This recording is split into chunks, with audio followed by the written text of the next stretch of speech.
नमस्कार मित्रों, आप सभी का स्वागत है। हमने 2 दिन पहले आपसे एक वादा किया था कि राजस्थान का जो सामान्य ज्ञान है, उसको आपको पूरा करवा दिया जाएगा 2 दिन में। तो एक वीडियो हमने बना दिया था राजस्थान की प्रतीक चिन्ह। अब जो राजस्थान सामान्य ज्ञान के अंदर कुछ टॉपिक बाकी हैं, जैसे फ्लैगशिप योजनाएं हैं, जन कल्याणकारी योजनाएं हैं, अनुसंधान केंद्र हो गया, धार्मिक स्थल हैं, प्रमुख खिलाड़ी, उद्योग नगर, प्रसिद्ध नगर हैं, ये सभी जो बाकी हैं वो इस वीडियो में हम पूरा तैयार करेंगे।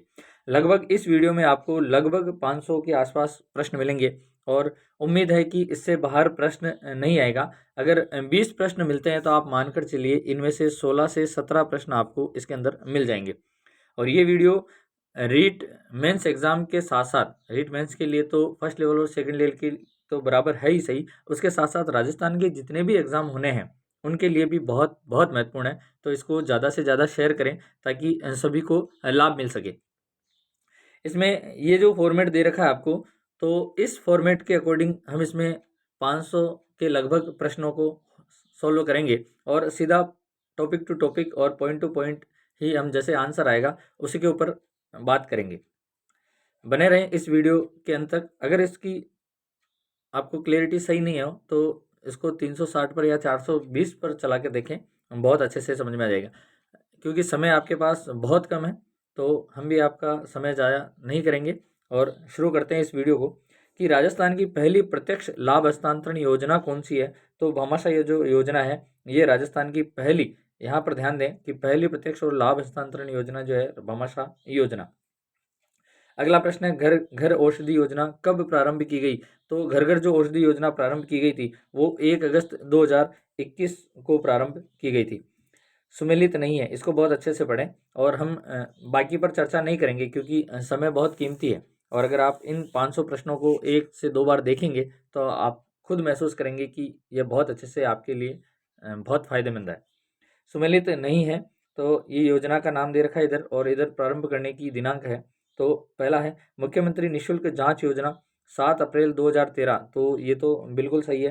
दूसरा, राजस्थान जन आधार योजना जो प्रारंभ हुई उसकी डेट है 18 दिसंबर 2019, ये भी सही है। मुख्यमंत्री निशुल्क निरोगी राजस्थान योजना 1 मई 2022 को, तो ये भी सही है।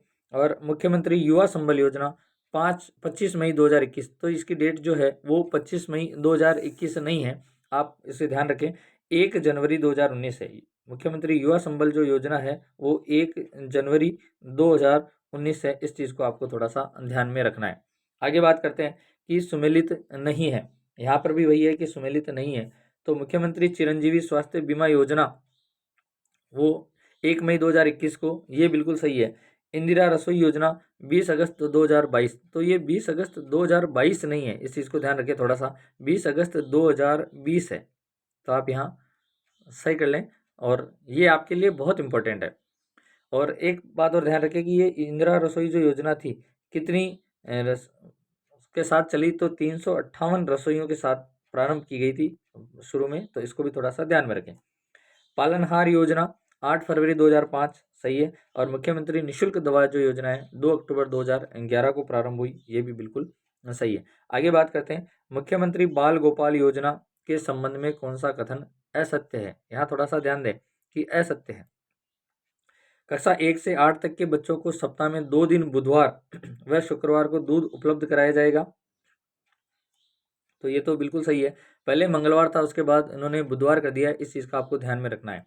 हो सकता है प्रश्न इस प्रकार से भी आ जाए कि पहले कौन सा था, मंगलवार था फिर बुधवार कर दिया गया। इस दिन इसकी शुरुआत 29 नवंबर 2022 से, तो यहाँ एक प्रश्न और निकल के आ रहा है कि बाल गोपाल योजना कब से प्रारंभ हुई, 29 नवंबर 2022 से। इसके साथ एक मुख्यमंत्री निशुल्क यूनिफॉर्म योजना भी प्रारंभ हुई थी 29 नवंबर 2022 को भी। सिविल लाइन जयपुर से हुई। कक्षा 1 से 5 तक 150 ml और 6 से 8 तक 200 ml दूध दिया जाएगा, ये भी सही है। इसमें 31 जिलों को ही शामिल किया गया, नहीं, इसमें 33 ही जिलों को शामिल किया गया है। आगे प्रश्न की बात करते हैं कि कोरोना काल में हुई पढ़ाई के अधिगम अंतर की हानि को कम करने के लिए शिक्षा विभाग ने कक्षा 1 से 8 तक के बच्चों के लिए कौन सी योजना या कार्यक्रम चलाया था। तो देखिए, ये है राजस्थान में शिक्षा के बढ़ते कदम। राजस्थान में शिक्षा के बढ़ते कदम, तो इसका नाम है RMK RMS, है ना, के, है ना, RMSKM।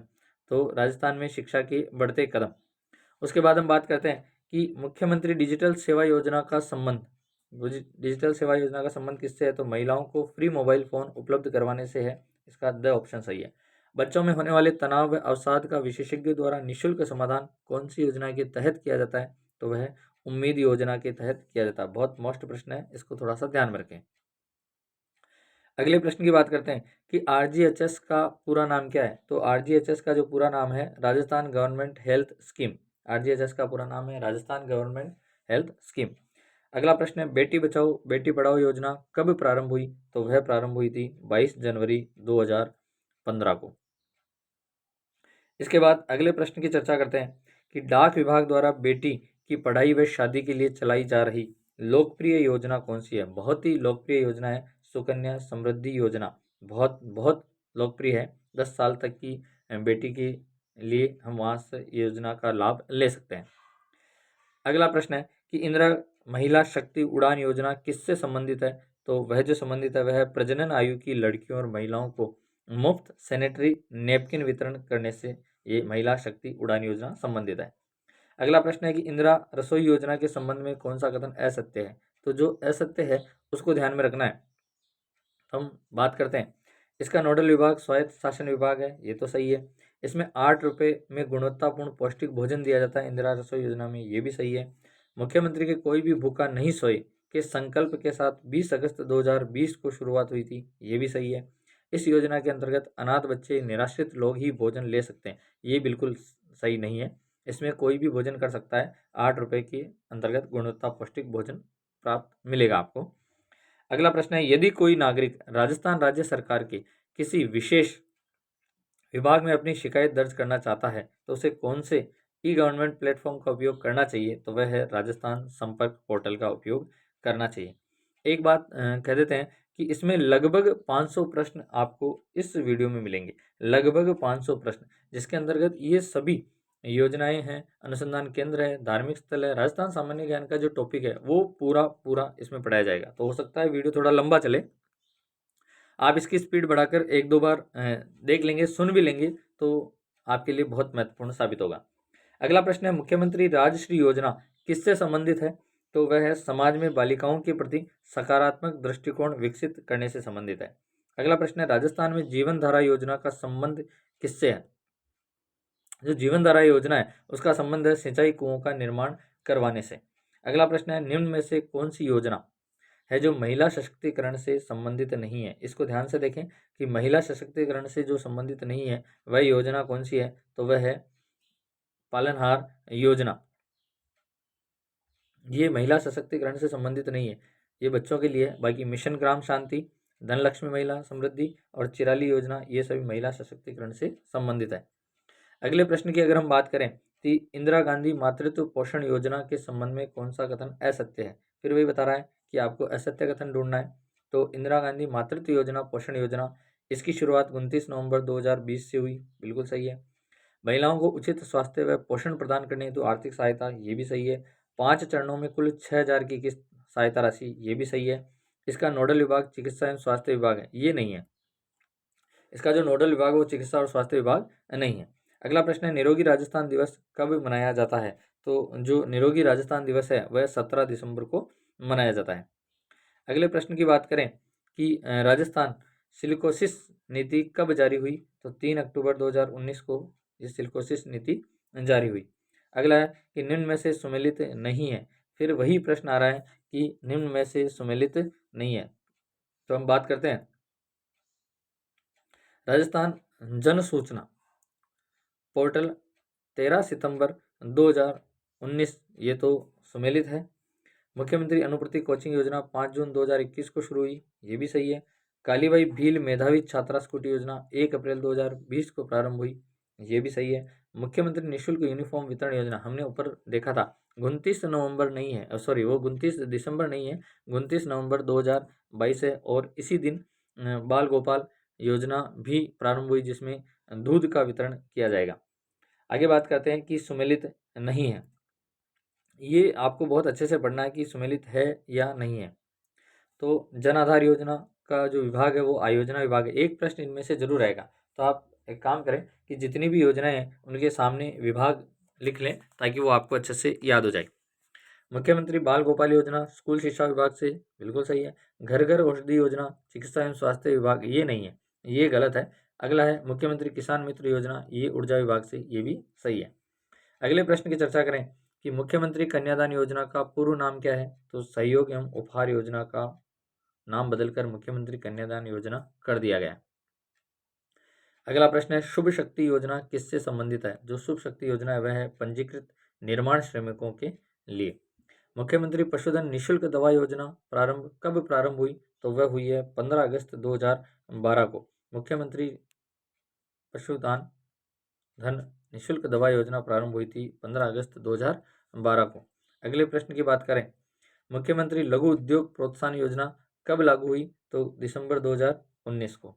अगला प्रश्न है देवनारायण छात्रा स्कूटी योजना का संबंध किससे है, तो देवनारायण जो छात्रा स्कूटी योजना का संबंध है वह अति पिछड़ा वर्ग की छात्राओं को उच्च शिक्षा के लिए वाहन सुविधा उपलब्ध कराने तथा आर्थिक सहयोग प्रदान करने से।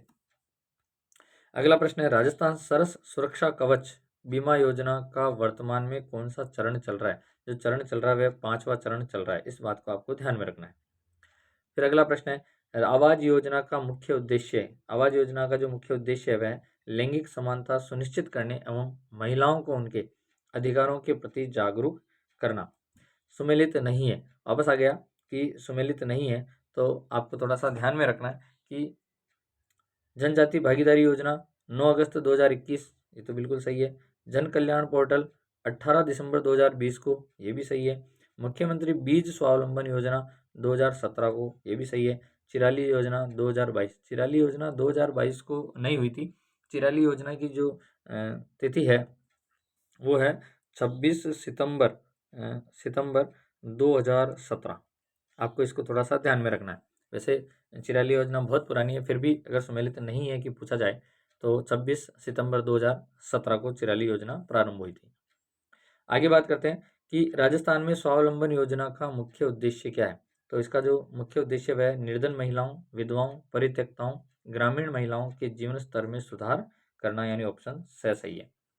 डीबीटी योजना का कौन सा निम्न में से नहीं है, डीबीटी योजना के लिए बात करें भुगतान में विलंब को कम करना, ये तो बिल्कुल सही है। लाभार्थी के बचत खाते में इलेक्ट्रॉनिक विधि द्वारा लाभ हस्तांतरण करना, ये भी सही है। भुगतान में छोटी छोटी चोरियों और प्रतिलिपि को रोकना, सही है। अर्थव्यवस्था में विनियोग में वृद्धि करना, ये बिल्कुल सही नहीं है, यानी ऑप्शन द। राजस्थान में कौन सा विभाग वरिष्ठ नागरिकों के लिए वरिष्ठ नागरिक तीर्थ यात्रा योजना आयोजित करता है, तो वह है देवस्थान विभाग। इस चीज को आपको थोड़ा सा ध्यान में रखना है। अगला प्रश्न है किशोरी शक्ति योजना किससे संबंधित है, जो किशोरी शक्ति योजना है वह किशोरी बालिकाओं की पौष्टिकता एवं स्वास्थ्य स्तर में वृद्धि से संबंधित है। फिर अगला प्रश्न है राजस्थान में शिशु एवं मातृत्व मृत्यु दर कम करने एवं गर्भवती महिलाओं को निःशुल्क स्वास्थ्य एवं अन्य सुविधाएं प्रदान करने के लिए कौन सी योजना प्रारंभ की गई है, तो वह है राजस्थान जननी सुरक्षा योजना। आगे बात करते हैं कि पालनहार योजना के संबंध में कौन सा कथन सत्य नहीं है, जो पालनहार योजना है कौन सा कथन सत्य नहीं है, तो अब देखिए इस योजना की शुरुआत 2004 से हुई। पालनहार योजना की शुरुआत कब हुई, 2004 से, बिल्कुल सही। जिन बच्चों के माता पिता या दोनों की मृत्यु हो गई हो या आजीवन कारावास की सजा काट रहे हो वे इस योजना के पात्र होंगे पालनहार में, ये भी सही है। जिन बच्चों की माता की मृत्यु हो गई हो और पिता आजीवन कारावास काट रहे हैं तो या उसकी भी मृत्यु हो गई है तो ये भी इसके पात्र हैं, ये भी सही है। इस योजना में राज्य के लगभग 5000 अनाथ बच्चों को सहयोग किया जा सकेगा, ये गलत है, ऑप्शन द। अगले प्रश्न की बात करते हैं कि जन आधार योजना के तहत प्रत्येक परिवार को 10 अंकीय परिवार पहचान संख्या दी जाती है। तो एक प्रश्न तो आपको यहाँ से मिल गया कि जन आधार में प्रत्येक परिवार की कितने अंकों की संख्या, तो 10 अंकों की पहचान संख्या, 10 अंकों की। परिवार के सदस्यों की कितने अंकों की दी जाएगी, तो 11 अंकों की। इस चीज को आपको ध्यान में रखना है। अक्षत योजना का पूर्ण नाम क्या है, अक्षत योजना का जो पूर्ण नाम है मुख्यमंत्री युवा संबल योजना, यही अक्षत योजना का पूर्ण नाम है। अगले प्रश्न की बात करें तो मुख्यमंत्री एकल नारी सम्मान पेंशन योजना की शुरुआत कब हुई, तो मुख्यमंत्री एकल नारी सम्मान पेंशन योजना की शुरुआत हुई है 1 जून 1974 को।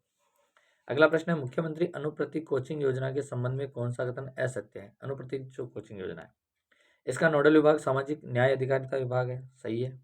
इसकी शुरुआत 5 जून 2021 से हुई। अनुप्रति कोचिंग की शुरुआत कब हुई? 5 जून 2021 को, ये भी सही है। प्रतिवर्ष 15,000 छात्रों को लाभ दिया जाएगा, ये भी सही है। 8 लाख से 25 लाख रुपए वार्षिक तक के बच्चे पात्र हैं, ये बिल्कुल गलत है। तो हमारा ऑप्शन हो जाएगा इसमें द।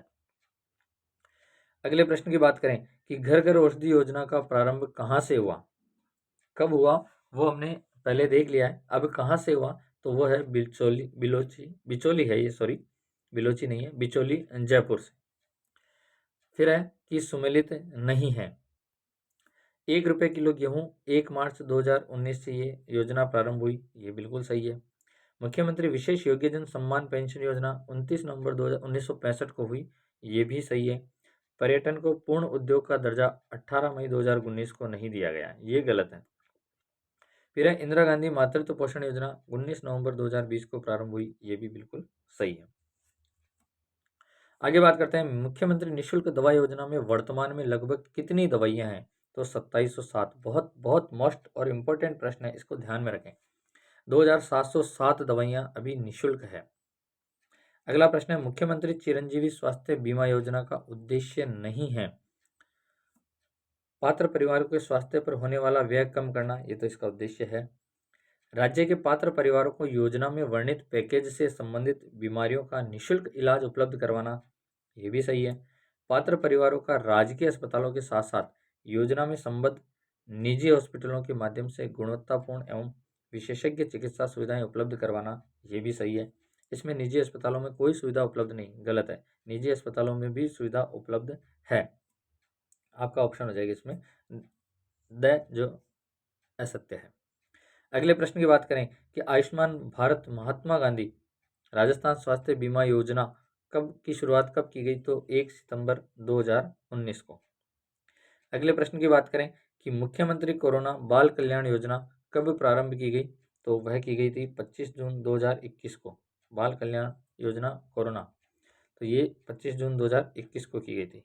अगला प्रश्न है, मुख्यमंत्री कृषक साथी योजना के संबंध में असत्य कथन को देखना है। तो इसकी शुरुआत सरकार द्वारा 24 फरवरी 2022 को की गई थी, ये बिल्कुल गलत है, आपको ध्यान में रखना है, गलत है।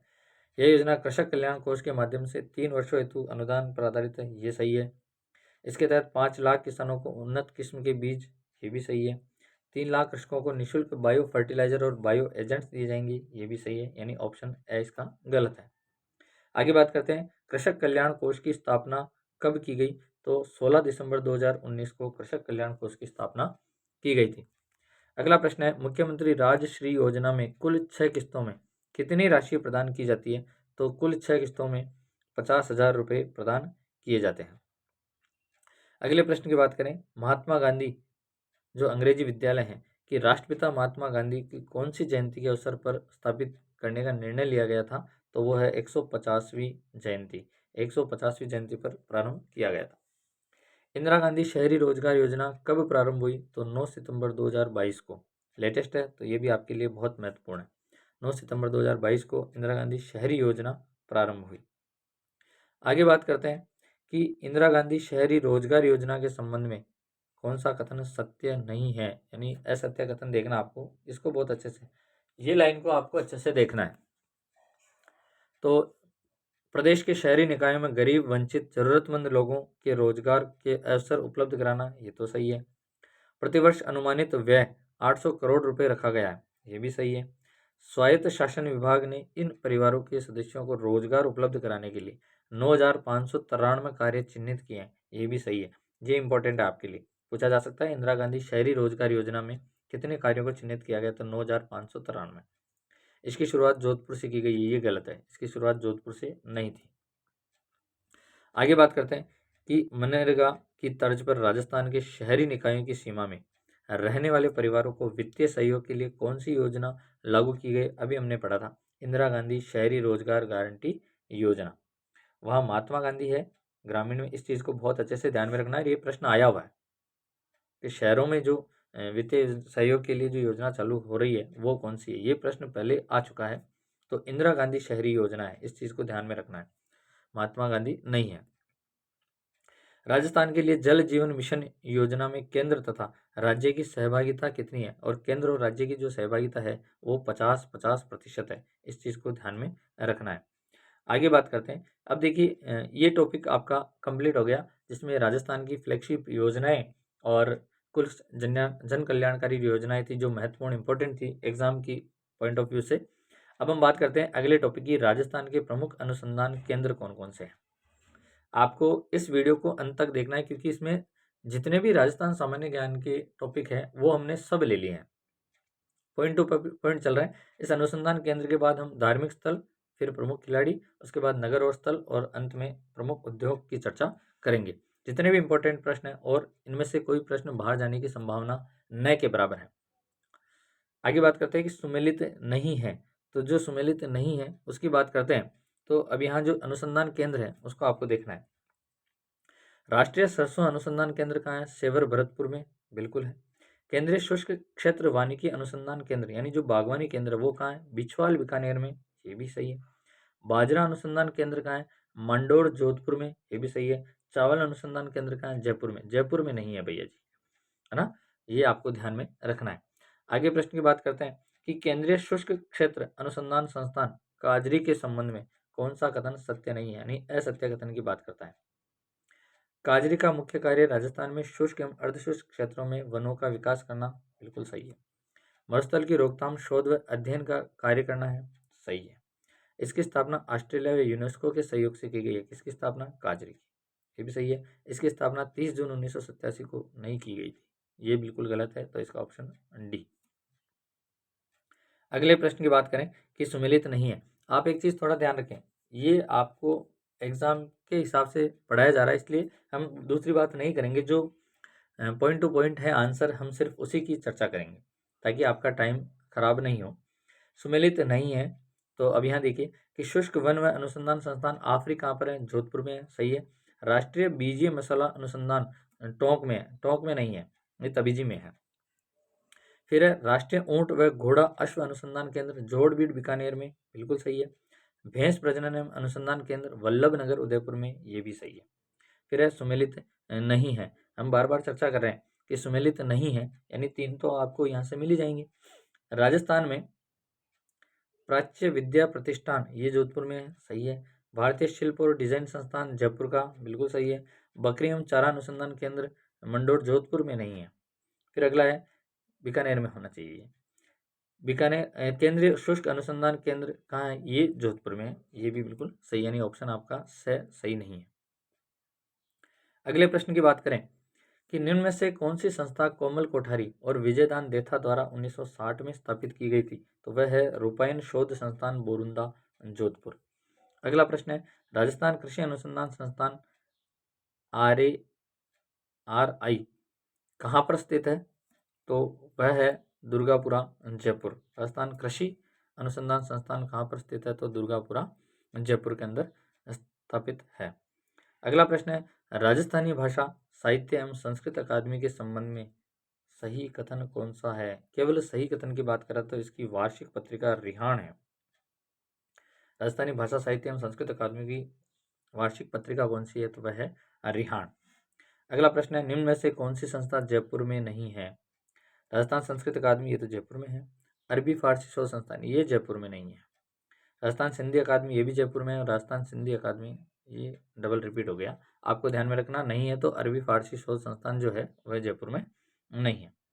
अगला है मक्का एवं चावल दोनों का अनुसंधान केंद्र कौन से जिले में है? तो जो दोनों का जो अनुसंधान केंद्र है वो बांसवाड़ा जिले में है। अगला प्रश्न है बेर अनुसंधान केंद्र एवं खजूर अनुसंधान केंद्र की 1978 में कहाँ पर स्थापना की गई? तो ये जो स्थापना की गई वो बीकानेर में स्थापना की गई थी। अगला प्रश्न है सुमेलित नहीं है, यानी जो असत्य कथनियां जो सुमेलित नहीं है उसकी बात करते हैं। शुष्क वन अनुसंधान आफरी, ये कहाँ पर है? ये कब स्थापित किया गया था? 30 जून 1987 को, ये सही है। राष्ट्रीय बीजीय मसाला अनुसंधान केंद्र 2000 में तबीजी में है, ये भी सही है। राजस्थान कृषि अनुसंधान संस्थान, ये गलत है, ये बिल्कुल गलत है। चौधरी चरण सिंह राष्ट्रीय कृषि विपणन संस्थान 8 अगस्त 1988 को, ये भी सही है।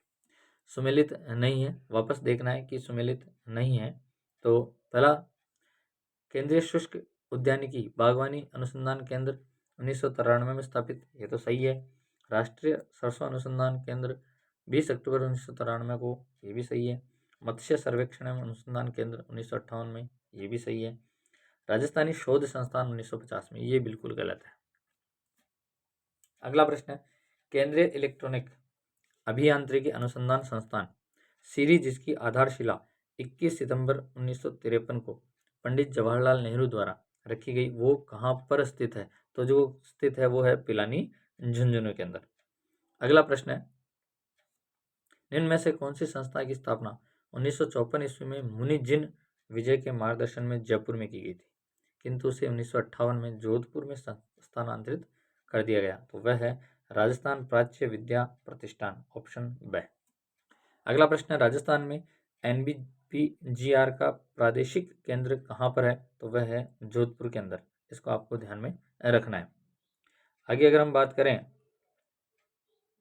अगले प्रश्न की, तो निम्न में से कौन सी संस्था टोंक में नहीं है? कौन सी संस्था टोंक में नहीं है?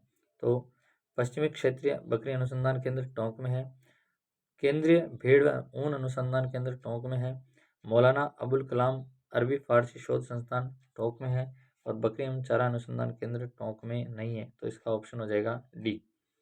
इनमें से कौन सी संस्था बीकानेर में नहीं है? तो सिरेमिक विद्युत अनुसंधान एवं विकास केंद्र बीकानेर में है, कृषि अनुसंधान केंद्र बीकानेर में है, खजूर एवं बेर अनुसंधान केंद्र बीकानेर में है, बाजरा अनुसंधान केंद्र बीकानेर में नहीं है। ऊपर आ चुका है, आप इसको ध्यान से देखें। अगला प्रश्न है, राष्ट्रीय मृदा सर्वेक्षण एवं भूमि उपयोग नियोजन ब्यूरो का पश्चिम क्षेत्रीय केंद्र कहाँ पर स्थित है? तो पश्चिम जो क्षेत्रीय केंद्र है वो है उदयपुर में। अगला प्रश्न है, भारतीय मानव विज्ञान सर्वेक्षण पश्चिमी क्षेत्रीय केंद्र कहाँ पर है? तो वह है उदयपुर में। ये वापस देखिए, दो हो गए उदयपुर में, मृदा सर्वेक्षण वाला भी है और विज्ञान सर्वेक्षण पश्चिमी क्षेत्रीय केंद्र भी, ये भी उदयपुर में स्थित है। कृषि पारिस्थितिकी पर्यटन एवं अंतर्राष्ट्रीय पुष्प अनुसंधान कहाँ पर है? तो वह है माउंट आबू सिरोही के अंतर्गत है।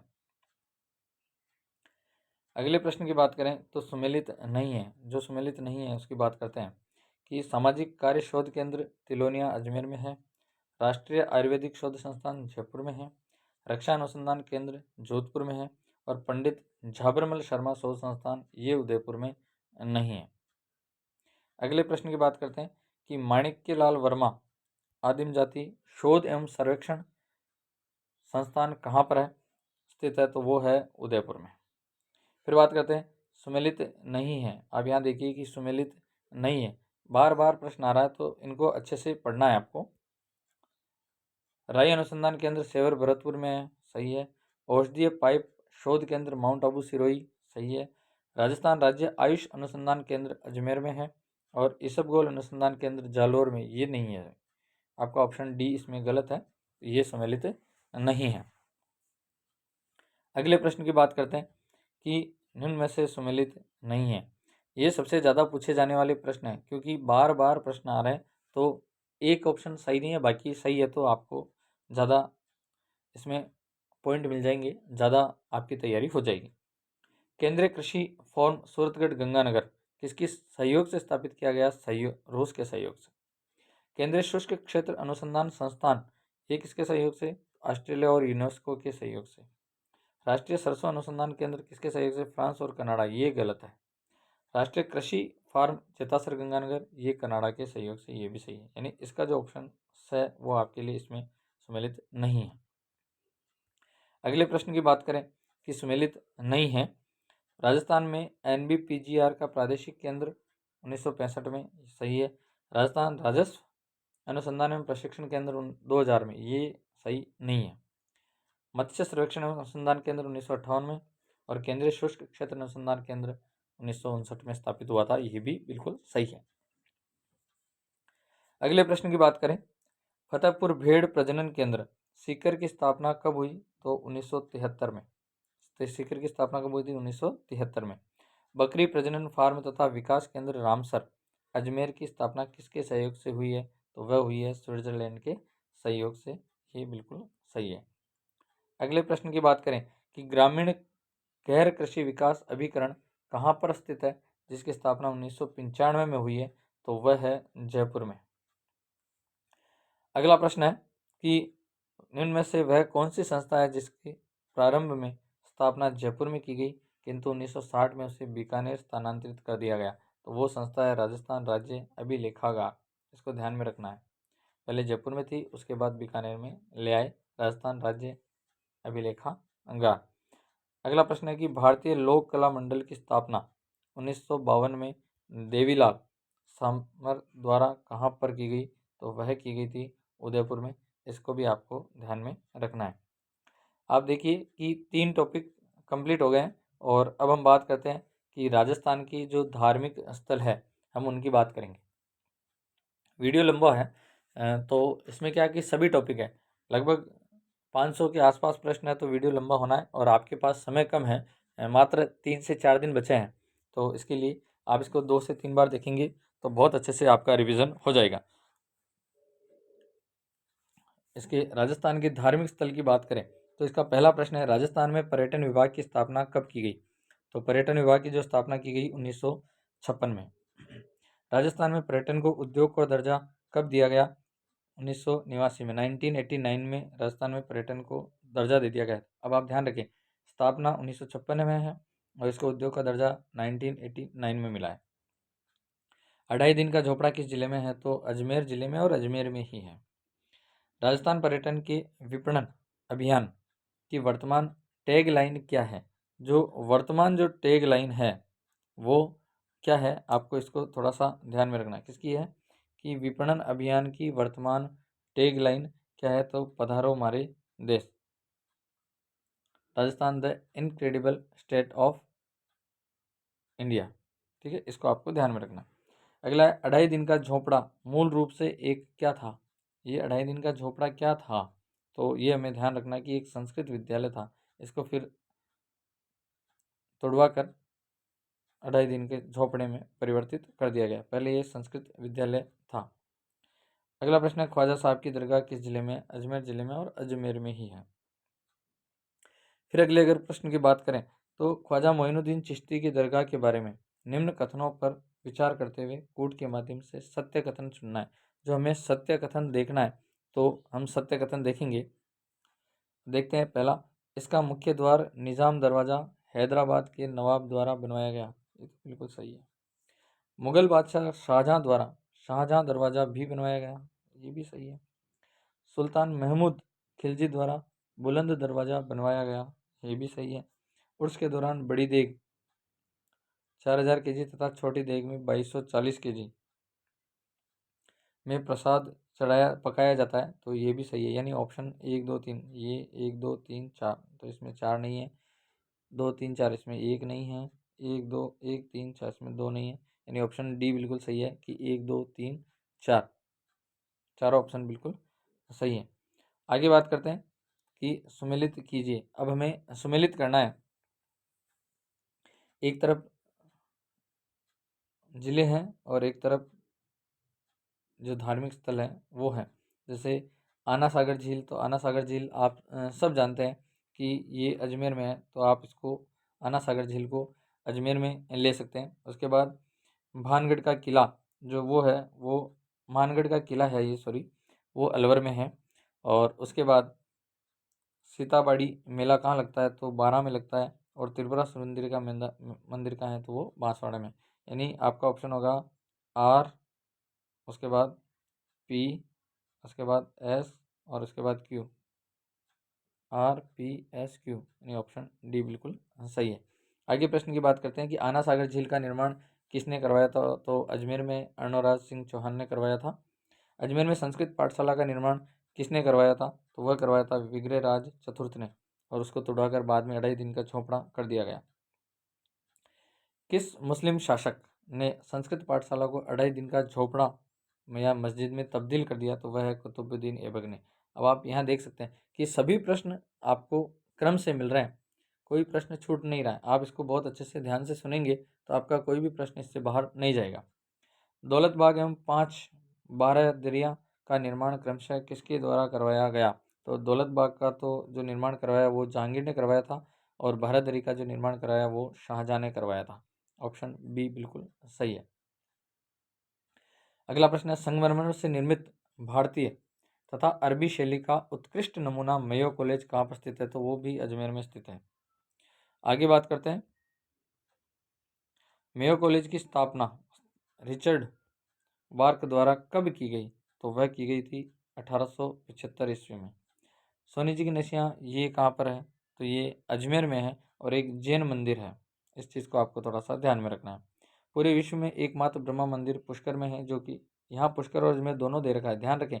तो सबसे पहले तो पुष्कर आएगा, अगर पुष्कर नहीं होता और केवल जिलों के नाम होते तब हम अजमेर करते। इस चीज़ को आपको थोड़ा सा ध्यान में रखना है। अगला प्रश्न है, सूर्य भगवान की संगमरमर से निर्मित मूर्ति जूते पहने प्रतीत होती है, यह किस मंदिर में स्थित है? तो ये ब्रह्मा मंदिर में स्थित है, जो कि पुष्कर में है। सुमेलित करना है वापस। सोनी जी की नशियाँ कहाँ है? अजमेर में है। मानगढ़ धाम ये कहाँ पर है? तो ये बांसवाड़ा में है। किराड़ू मंदिर कहाँ है? बाड़मेर में है। और रामगढ़ पंड देवरा जो मंदिर है वो बारां में स्थित है। यानी हमारा ऑप्शन हो जाएगा SRQP। SRQP option number A. अगला प्रश्न है, पुष्कर सरोवर कितने घाटों से घिरा हुआ है? तो 52 घाटों से घिरा हुआ है, इसको आपको ध्यान में रखना है। सरिस्का को 1 नवंबर को अभ्यारण्य का दर्जा दिया गया। 1 नवंबर, आगे सन क्या है? तो सन जो है वो 1955। 1 नवंबर 1955 को अभ्यारण्य का दर्जा मिल गया किसको? सरिस्का को। अगला है कि सरिस्का अभ्यारण्य को टाइगर रिजर्व का दर्जा कब दिया गया? तो वहाँ पर तो अभ्यारण्य का दर्जा दिया गया, और फिर टाइगर रिजर्व कब घोषित किया गया? तो 1978-79 में टाइगर रिजर्व घोषित कर दिया गया। अगला प्रश्न है, सरिस्का टाइगर रिजर्व किस जिले में है? तो अलवर जिले में है। भारत में सर्वाधिक रहस्यमय स्थान मानगढ़ का किला किस जिले में? ये पहले भी आ चुका है, तो इसका ऑप्शन बी अलवर जिले में मानगढ़ का किला है। अगला प्रश्न है, आमेर को किस शासक ने मानगढ़ को अपनी आमेर के किस शासक ने मानगढ़ को अपनी प्रथम नगरी के रूप में स्थापित किया था? तो वह है माधव सिंह। इस चीज़ को आपको ध्यान में रखना है। अगला प्रश्न है, मूसी महारानी की छतरी किस जिले में है? तो मूसी महारानी की छतरी अलवर जिले में है। अगला प्रश्न है, किस शासक ने भारतीय व इस्लामिक शैली के मिश्रण में अपनी रानी की स्मृति में छतरी बनवाई थी? तो वह शासक है महाराजा बख्तावर सिंह। इस चीज़ को आपको ध्यान में रखना है।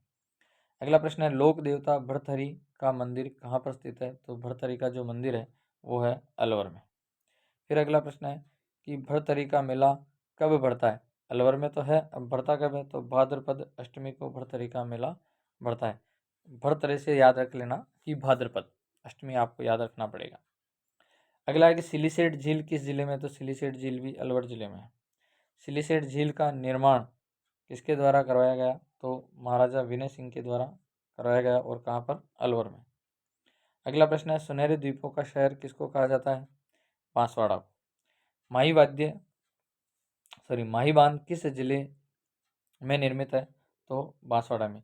अब ये सिर्फ एक बार रिपीट हो रहा है कि मैं जब बोलूँ आप उत्तर मन में सोचें, तो उसके बाद जब मैं उत्तर बोलूँगा तो आपका ये रिवीजन बहुत फास्ट हो जाएगा और बहुत अच्छे से हो जाएगा। अगला प्रश्न है, 18 भुजाओं वाली माता तरतई माता त्रिपुरा महालक्ष्मी का प्रसिद्ध मंदिर कहाँ पर है? तो वो है बांसवाड़ा में। अगला है, राजस्थान के जलियांवाला बाग नाम से प्रसिद्ध मानगढ़ धाम किस जिले में स्थित है? जो मानगढ़ धाम है वो भी बांसवाड़े में।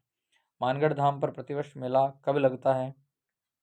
मार्गशीर्ष पूर्णिमा को। मानगढ़ से मार्गशीर्ष फिर पूर्णिमा आपको याद रखना है। अब्दुल्ला पीर की दरगाह किस जिले में है? तो अब्दुल्ला पीर की जो दरगाह है वो बांसवाड़ा में है। फिर अगला प्रश्न है, मान्यताओं के अनुसार भगवान राम और सीता के दोनों पुत्र लव और कुश का जन्म कहाँ पर हुआ? तो लव और कुश का जन्म हुआ सीताबाड़ी बारा। नाम से पता चल जाएगा आपको कि सीताबाड़ी में सीता रही थी, वो बारा में है। अगला प्रश्न है, कोषवर्धनगढ़ कहाँ पर स्थित है? तो वो है बारा में। बहुत इंपॉर्टेंट प्रश्न है, आप इनको एक बार जरूर देखें, और जितने भी आपके दोस्त फ्रेंड सर्किल है, जितने भी अध्ययन करने वाले, उनको जरूर शेयर करें ताकि उनको भी लाभ मिले।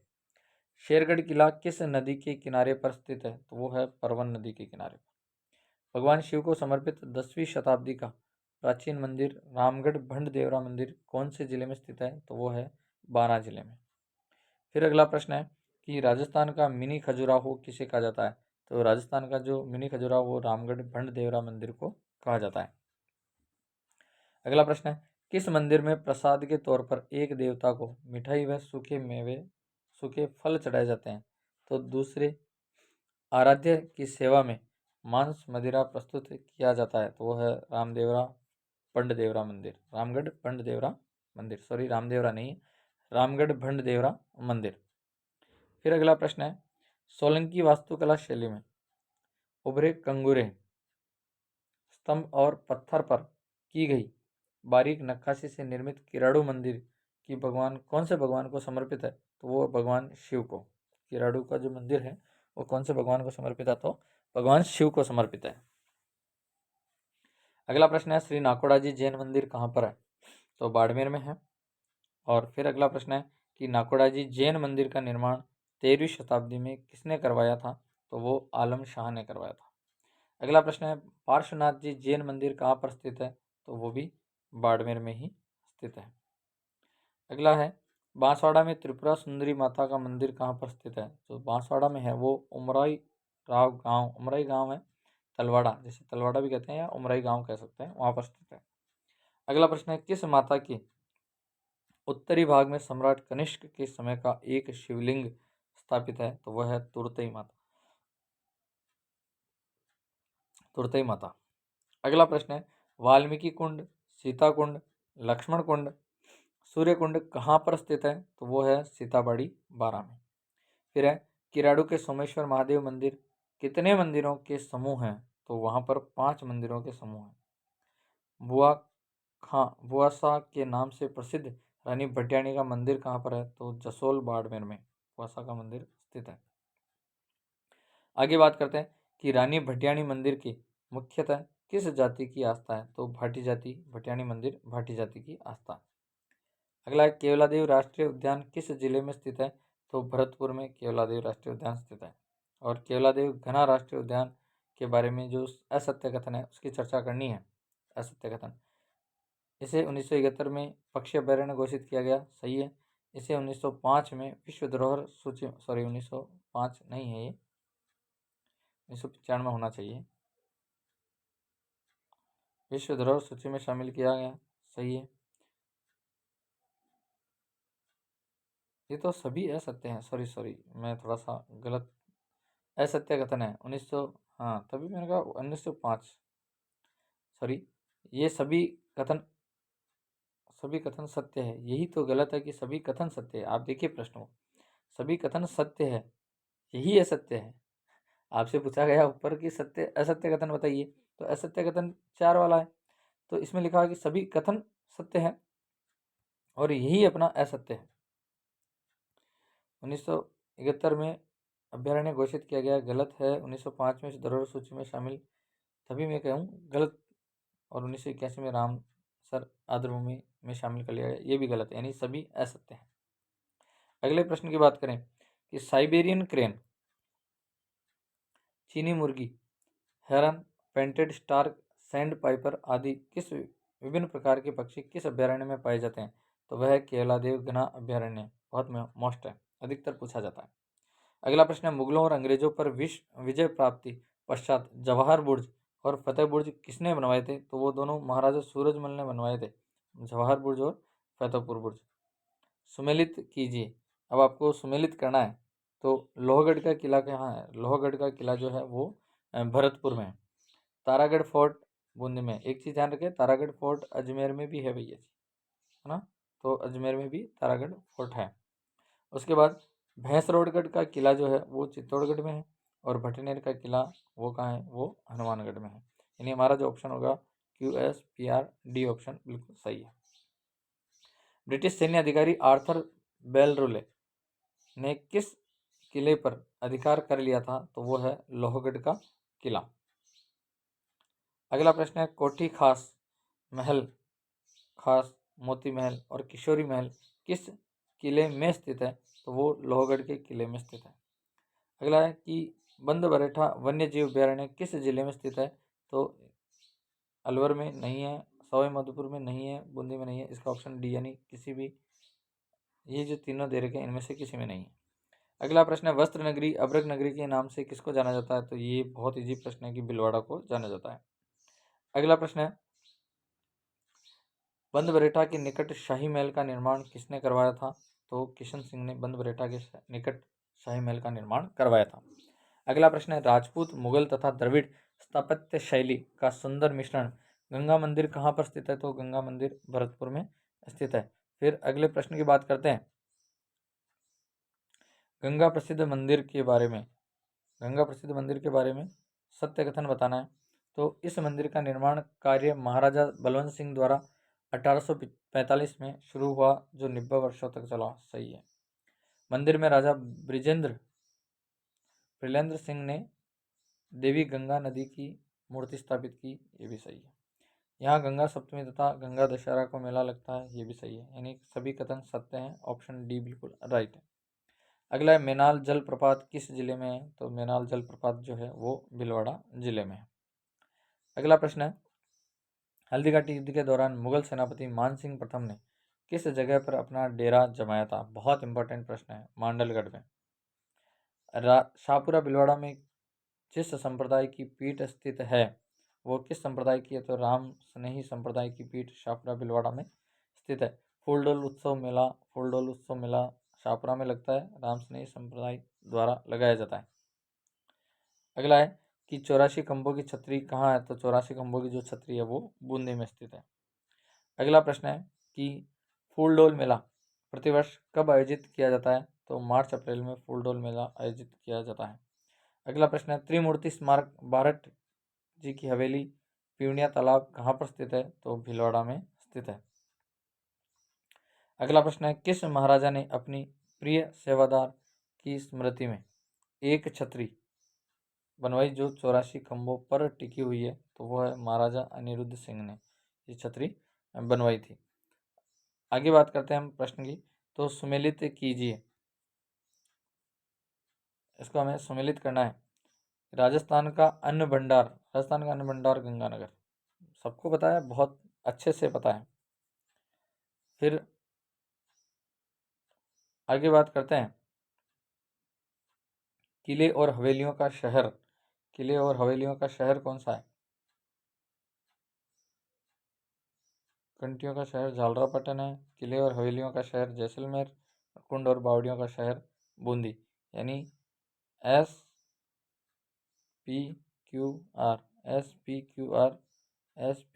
हमारा ऑप्शन डी राइट है, ये बी नहीं है, यहाँ आप डी करें। उसके बाद हम बात करते हैं अगले प्रश्न की। रामस्नेही संप्रदाय की प्रमुख पीठ की स्थापना रामचरण जी ने शाहपुरा में कब की? तो ये की थी 1804 में, ऑप्शन डी बिल्कुल सही है। अगला प्रश्न है, राजपूत शैली में तारागढ़ बूंदी का निर्माण 1345 ईस्वी में किस राजा ने करवाया था? तो वह है बरसिंह ने। फिर 84 खंभों की छतरी का निर्माण किसकी स्मृति में करवाया गया? तो वह करवाया गया था धाई भाई देवा की स्मृति में। अगला प्रश्न है, चित्र महल कहाँ पर स्थित है? तो वह है बूंदी में। अगला है, बूंदी में चित्रशाला का निर्माण किसने करवाया था? उम्मेद सिंह ने करवाया था। रंग महल का निर्माण किसने करवाया था? शत्रुसाल ने। रानी जी की बावड़ियाँ कहाँ पर स्थित है? बूंदी में, क्योंकि बूंदी तो बावड़ियों का शहर है। अगला है कि क्वीन स्टेपबेल रानी जी की बावड़ी का निर्माण राजा अनिरुद्ध सिंह जी ने छोटी रानी नाथावती ने कब करवाया था? उसकी छोटी रानी थी अनिरुद्ध की, उसने करवाया था। कब करवाया था? 1699 ईस्वी में। अगला प्रश्न है, चित्तौड़गढ़ किला किन नदियों की तट पर बसा हुआ है? तो गंभीरी और बेड़च नदी के किनारे पर चित्तौड़गढ़ का किला बसा हुआ है। अगला है, असत्य कथन चुनिए। विजय स्तंभ के बारे में जो असत्य है वो चुनना है। विजय स्तंभ 9 मंजिला है, बिल्कुल सही है। यह भगवान शिव को समर्पित है, नहीं है। इसे वास्तुकार जेता पूंजा पोमा और नापाने हैं, सही है। इसके वास्तुकार ये हैं। इसकी तीसरी मंजिल में 9 बार अरबी भाषा में अल्लाह लिखा हुआ है, ये भी सही है। अगला प्रश्न है, राजस्थान की स्थापत्य कला का जनक किसे कहा जाता है? तो कुंभा को राजस्थान की स्थापत्य कला का जनक कहा जाता है। अगला प्रश्न है कि कीर्ति स्तंभ के बारे में असत्य कथन को छांटना है। तो ये 6 मंजिला, ये 6 मंजिला नहीं है, 7 मंजिला है। यह जैन तीर्थंकर एवं महान शिक्षाविद आदिनाथ जी को समर्पित है, सही है। इसका निर्माण जीजा शाह बघेरवाल तथा उसके पुत्र पुण्य सिंह ने करवाया, सही है। यह 24.5 मीटर ऊंचा हिंदू स्थापत्य शैली में बना हुआ, ये भी सही है। अगला प्रश्न है, किस गढ़ के लिए जेम्स टोड ने कहा था कि यदि उन्हें राजस्थान में एक जागीर की पेशकश की जाए तो वह इस गढ़ को चुनेंगे, वह है भैंसरोडगढ़। अगला प्रश्न है, भैंसरोडगढ़ दुर्ग किन नदियों के समीप स्थित है, तो वह चंबल और ब्राह्मणी नदी के समीप। अगला है, चांद बावड़ी कहाँ पर स्थित है, चांद बावड़ी दौसा में स्थित है। बहुत मोस्ट प्रश्न है, अधिकतर पूछा जाता है। वैसे बावड़ियों का शहर बूंदी है, पर चांद बावड़ी जो है वो दौसा की प्रसिद्ध है। आबानेरी उत्सव प्रतिवर्ष कब आयोजित किया जाता है, तो आबानेरी उत्सव जो है जनवरी और दिसंबर में आयोजित किया जाता है। अगला प्रश्न है कि कौन सा दर्शनीय स्थल धौलपुर में नहीं है, इस चीज़ को ध्यान रखें, धौलपुर में नहीं है, तो भवानी नाट्यशाला धौलपुर में नहीं है, मचकुंड धौलपुर में है, वन विहार अभ्यारण्य धौलपुर में और तालाब शाही भी धौलपुर में।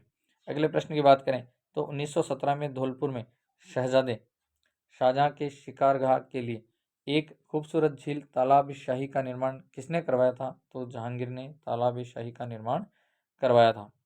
अगले प्रश्न की बात करें तो प्रसिद्ध बेणेश्वर मंदिर किस जिले में स्थित है, तो प्रसिद्ध जो बेणेश्वर मंदिर है वो है डूंगरपुर जिले में। अगला प्रश्न है, बेणेश्वर मंदिर किस नदियों के समीप बना हुआ है, तो बेणेश्वर मंदिर सोम और माही नदियों के समीप बना हुआ है।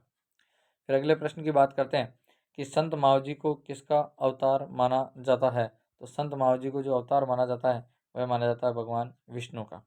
अगला प्रश्न है, अजय और बाजे ने डूंगरपुर में लक्ष्मी नारायण मंदिर का निर्माण करवाया, वे किस संत के शिष्य थे, यानी अजय और बाजे किस संत के शिष्य थे, इतना सा ध्यान रखना, तो वह मावजी के शिष्य थे।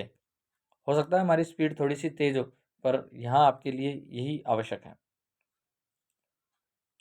अगला प्रश्न है कि बेणेश्वर में 1793 में संत मावजी की पुत्री जनक कुंवरी ने किस मंदिर का निर्माण करवाया था, तो वह है विष्णु मंदिर।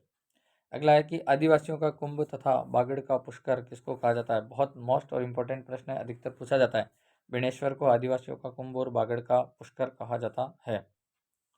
बेणेश्वर मेला प्रतिवर्ष कब लगता है, तो जो बेणेश्वर मेला है माघ पूर्णिमा को लगता है। अगला प्रश्न है, खंडित शिवलिंग की पूजा कहाँ होती है, तो वो भी बेणेश्वर मंदिर में ही होती है। अगला प्रश्न है कि सैयद फखरुद्दीन की मजार कहाँ स्थित है तथा जहाँ की दीवारों पर सैयद फखरुद्दीन की शिक्षाएं सोने के पानी से उत्कीर्ण एवं कुरान की शिक्षाओं को कब्र पर सुनहरे पन्नों में उत्कीर्ण किया गया, कहाँ पर है, तो वह है गलियाकोट डूंगरपुर। अगला प्रश्न है, दाऊदी बोहरा समाज का पवित्र स्थान ये कहाँ पर है, ये गलियाकोट डूंगरपुर में स्थित है। अगला प्रश्न है, गेब सागर झील किस जिले में स्थित है, तो गेब सागर जो झील है वो डूंगरपुर में स्थित है, बहुत बार पूछा गया प्रश्न है। अगला है कि विजय राजराजेश्वर मंदिर कहाँ पर स्थित है, तो डूंगरपुर में है।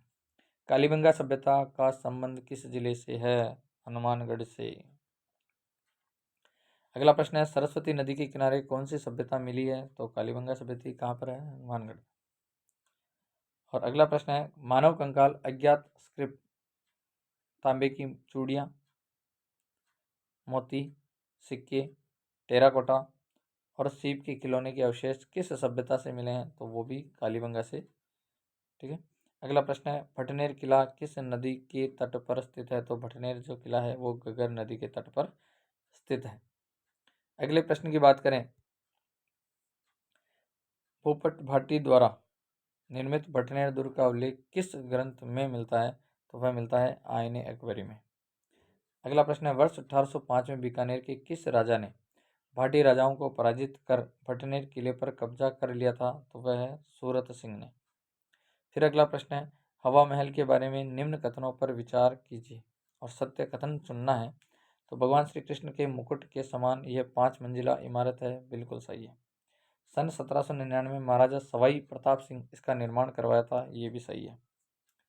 इसका वास्तुकार लालचंद उस्ता है, ये भी सही है, यानी सभी कथन सत्य है। एक चीज़ ध्यान रखें, इनकी जितनी भी मंजिलों के नाम हैं उसको आपको ध्यान रखना है, 5 मंजिला है, 5 मंजिलों के नाम आपको याद होने चाहिए। अगला प्रश्न है, हवा महल में कितने झरोखे हैं, तो हवा महल में जो झरोखे हैं 953 झरोखे हैं। अगला प्रश्न है, किस राजा ने कछवाहों की तीसरी राजधानी आमेर को बनाया था, तो राजा काकिल देव ने बनाया था। अगला, सन 1592 ईस्वी में आमेर महल का निर्माण किसके द्वारा करवाया गया था? तो मानसिंह प्रथम के द्वारा, जो अकबर का सेनापति था। अगला प्रश्न है, जयपुर के संस्थापक कौन थे? जयपुर के संस्थापक राजा सवाई जय सिंह। ठीक है। अगला प्रश्न है, मराठा आक्रमणों से सुरक्षा के लिए जयपुर का पहरेदार किला सुदर्शनगढ़ यानी नाहरगढ़ किसने बनवाया था? सीधा सा प्रश्न है, नाहरगढ़ किसने बनवाया था? सवाई जय सिंह ने। किस लिए बनाया था? मराठा आक्रमणों की सुरक्षा के लिए, सुरक्षा से, है ना, ये आप ध्यान रख सकते हैं। अगला प्रश्न है, अल्बर्ट हॉल की नींव प्रिंस ऑफ वेल्स ने कब रखी? वह रखी थी 1876 में। फिर है, अल्बर्ट हॉल यानी जयपुर के डिजाइन करता कौन थे? तो स्विंटन जैकब इसके डिजाइन करता थे, अल्बर्ट हॉल जयपुर के। मानव ऋषि की तपोस्थली कहाँ पर है? तो गालव ऋषि की तपोस्थली जो है वो गलताजी है, इसीलिए नाम गलताजी रखा गया है। अगला प्रश्न है कि ईसरलाट, जो सरगासुली के नाम से भी जाना जाता है, इसका निर्माण 1749 में किस शासक ने करवाया था? तो ईश्वरी सिंह ने। ईसरलाट तो ईश्वरी सिंह। अगला है कि श्री गोविंद देव मंदिर का निर्माण किसने करवाया था? तो गोविंद देव मंदिर का निर्माण करवाया था सवाई जय सिंह ने। फिर अगला प्रश्न है, श्री गोविंद देव जी की आकर्षक प्रतिमा कहाँ से लाई गई थी? तो वृंदावन से लाई गई थी। कहाँ स्थापित कर दी? जयपुर में। अगला प्रश्न है, गोल्डन फोर्ट, सोनार का किला, जैसलमेर का किला किस पहाड़ी पर स्थित है? तो ये जो है ये त्रिकुट पहाड़ी पर स्थित है। अगला प्रश्न है, ग्रेट इंडियन बस्टर्ड कहाँ देखने को मिलता है? तो डेजर्ट नेशनल पार्क जैसलमेर में देखने को मिलता है ग्रेट इंडियन बस्टर्ड। अगला है कि जैसलमेर में 5 मंजिला पटुओं की हवेली का निर्माण किसने करवाया? तो वह करवाया था गुमान चंद ने। इस चीज़ को आपको ध्यान में रखना है। अगला प्रश्न है, हिंगलाज माता की पुनर्जन्म माने जाने वाली तनोट माता मंदिर का निर्माण विक्रम संवत 828 में जैसलमेर में किसने करवाया था? तो वह है नरेश तगुराम ने करवाया था। फिर अगला प्रश्न है, हिंदू मुस्लिम एकता का प्रतीक किस लोक देवता को माना जाता है? बहुत अच्छा प्रश्न है, अधिकतर पूछा जाता है रामदेव जी को माना जाता है। बड़ा बाग या बरबाग कहाँ पर स्थित है? तो ये जैसलमेर में स्थित है। अगला प्रश्न है, ग्रेनाइट सिटी के नाम से जाना जाता है, किसको जानते हैं? जालोर को ग्रेनाइट सिटी के नाम से जानता है। फिर अगला प्रश्न है, जालोर में सुंधा माता मंदिर समुद्र तल से कितनी ऊंचाई पर स्थित है? तो वह है 1220 मीटर ऊंचाई पर। अगला प्रश्न है, राजस्थान का प्रथम रोप वे 2006 में कहाँ से शुरू किया गया? तो वह सुंधा माता जालोर। फिर अगला प्रश्न है, मलिक शाह की मस्जिद का निर्माण अलाउद्दीन खिलजी ने बगदाद के सुल्तान मलिक शाह के सम्मान में कहाँ करवाया था? तो वह जालोर में करवाया था। फिर अगला प्रश्न है, गागरोन दुर्ग का निर्माण 12वीं सदी में किसने करवाया था? तो बीसल देव ने करवाया था।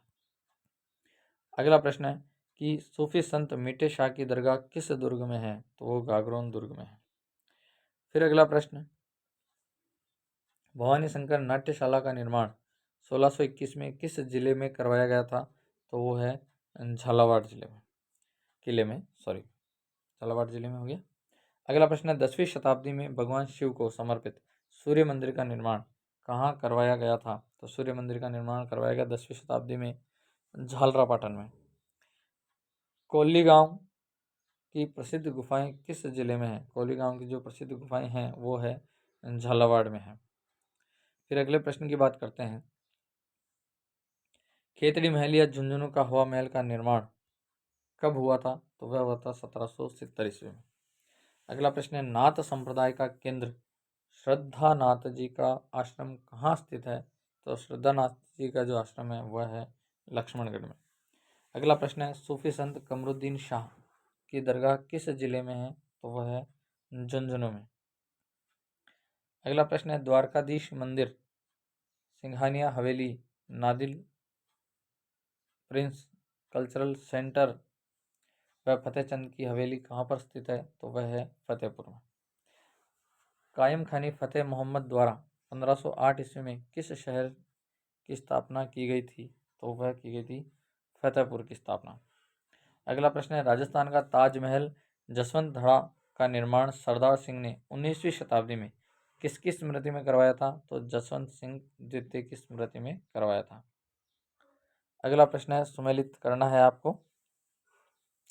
तो अब देखिए कि मेहरानगढ़ का किला, तो मेहरानगढ़ का किला कहाँ पर है? मेहरानगढ़ का किला जोधपुर में है। और जूनागढ़ का किला कहाँ पर है? जूनागढ़ का बीकानेर में है। अभेड़ा महल कोटा में है और भारतीय लोक कला मंडल ये उदयपुर में है। तो हमारा ऑप्शन बी बिल्कुल राइट हो जाएगा। अगला है कि मंडोर के बारे में असत्य कथन चुनना है जो असत्य हो। मंडोर का प्राचीन नाम मांडवपुर था, सही है। जोधपुर के शासकों के स्मारक एवं क्षत्रिय हैं, सही है। यह मारवाड़ की प्राचीन राजधानी है, कौन सा? मंडोर, ये भी सही है। होली के 5वें दिन रावण का मेला लगता है, ये बिल्कुल गलत है, होली के 5वें दिन नहीं लगता है। अगला प्रश्न है, कायलाना झील, बालसमंद झील, मछिया सफारी उद्यान किस जिले में स्थित है? तो ये जोधपुर में स्थित है। अगले प्रश्न की बात करें कि करौली क्षेत्र में केला देवी की आराधना में गाए जाने वाले गीत कौन से हैं? तो वो है लांगुरिया गीत। फिर अगला है, मेहंदीपुर बालाजी मंदिर कौन से जिले में है? तो करौली में। भगवान शिव का कंसवा मंदिर किस जिले में है? तो कोटा में है।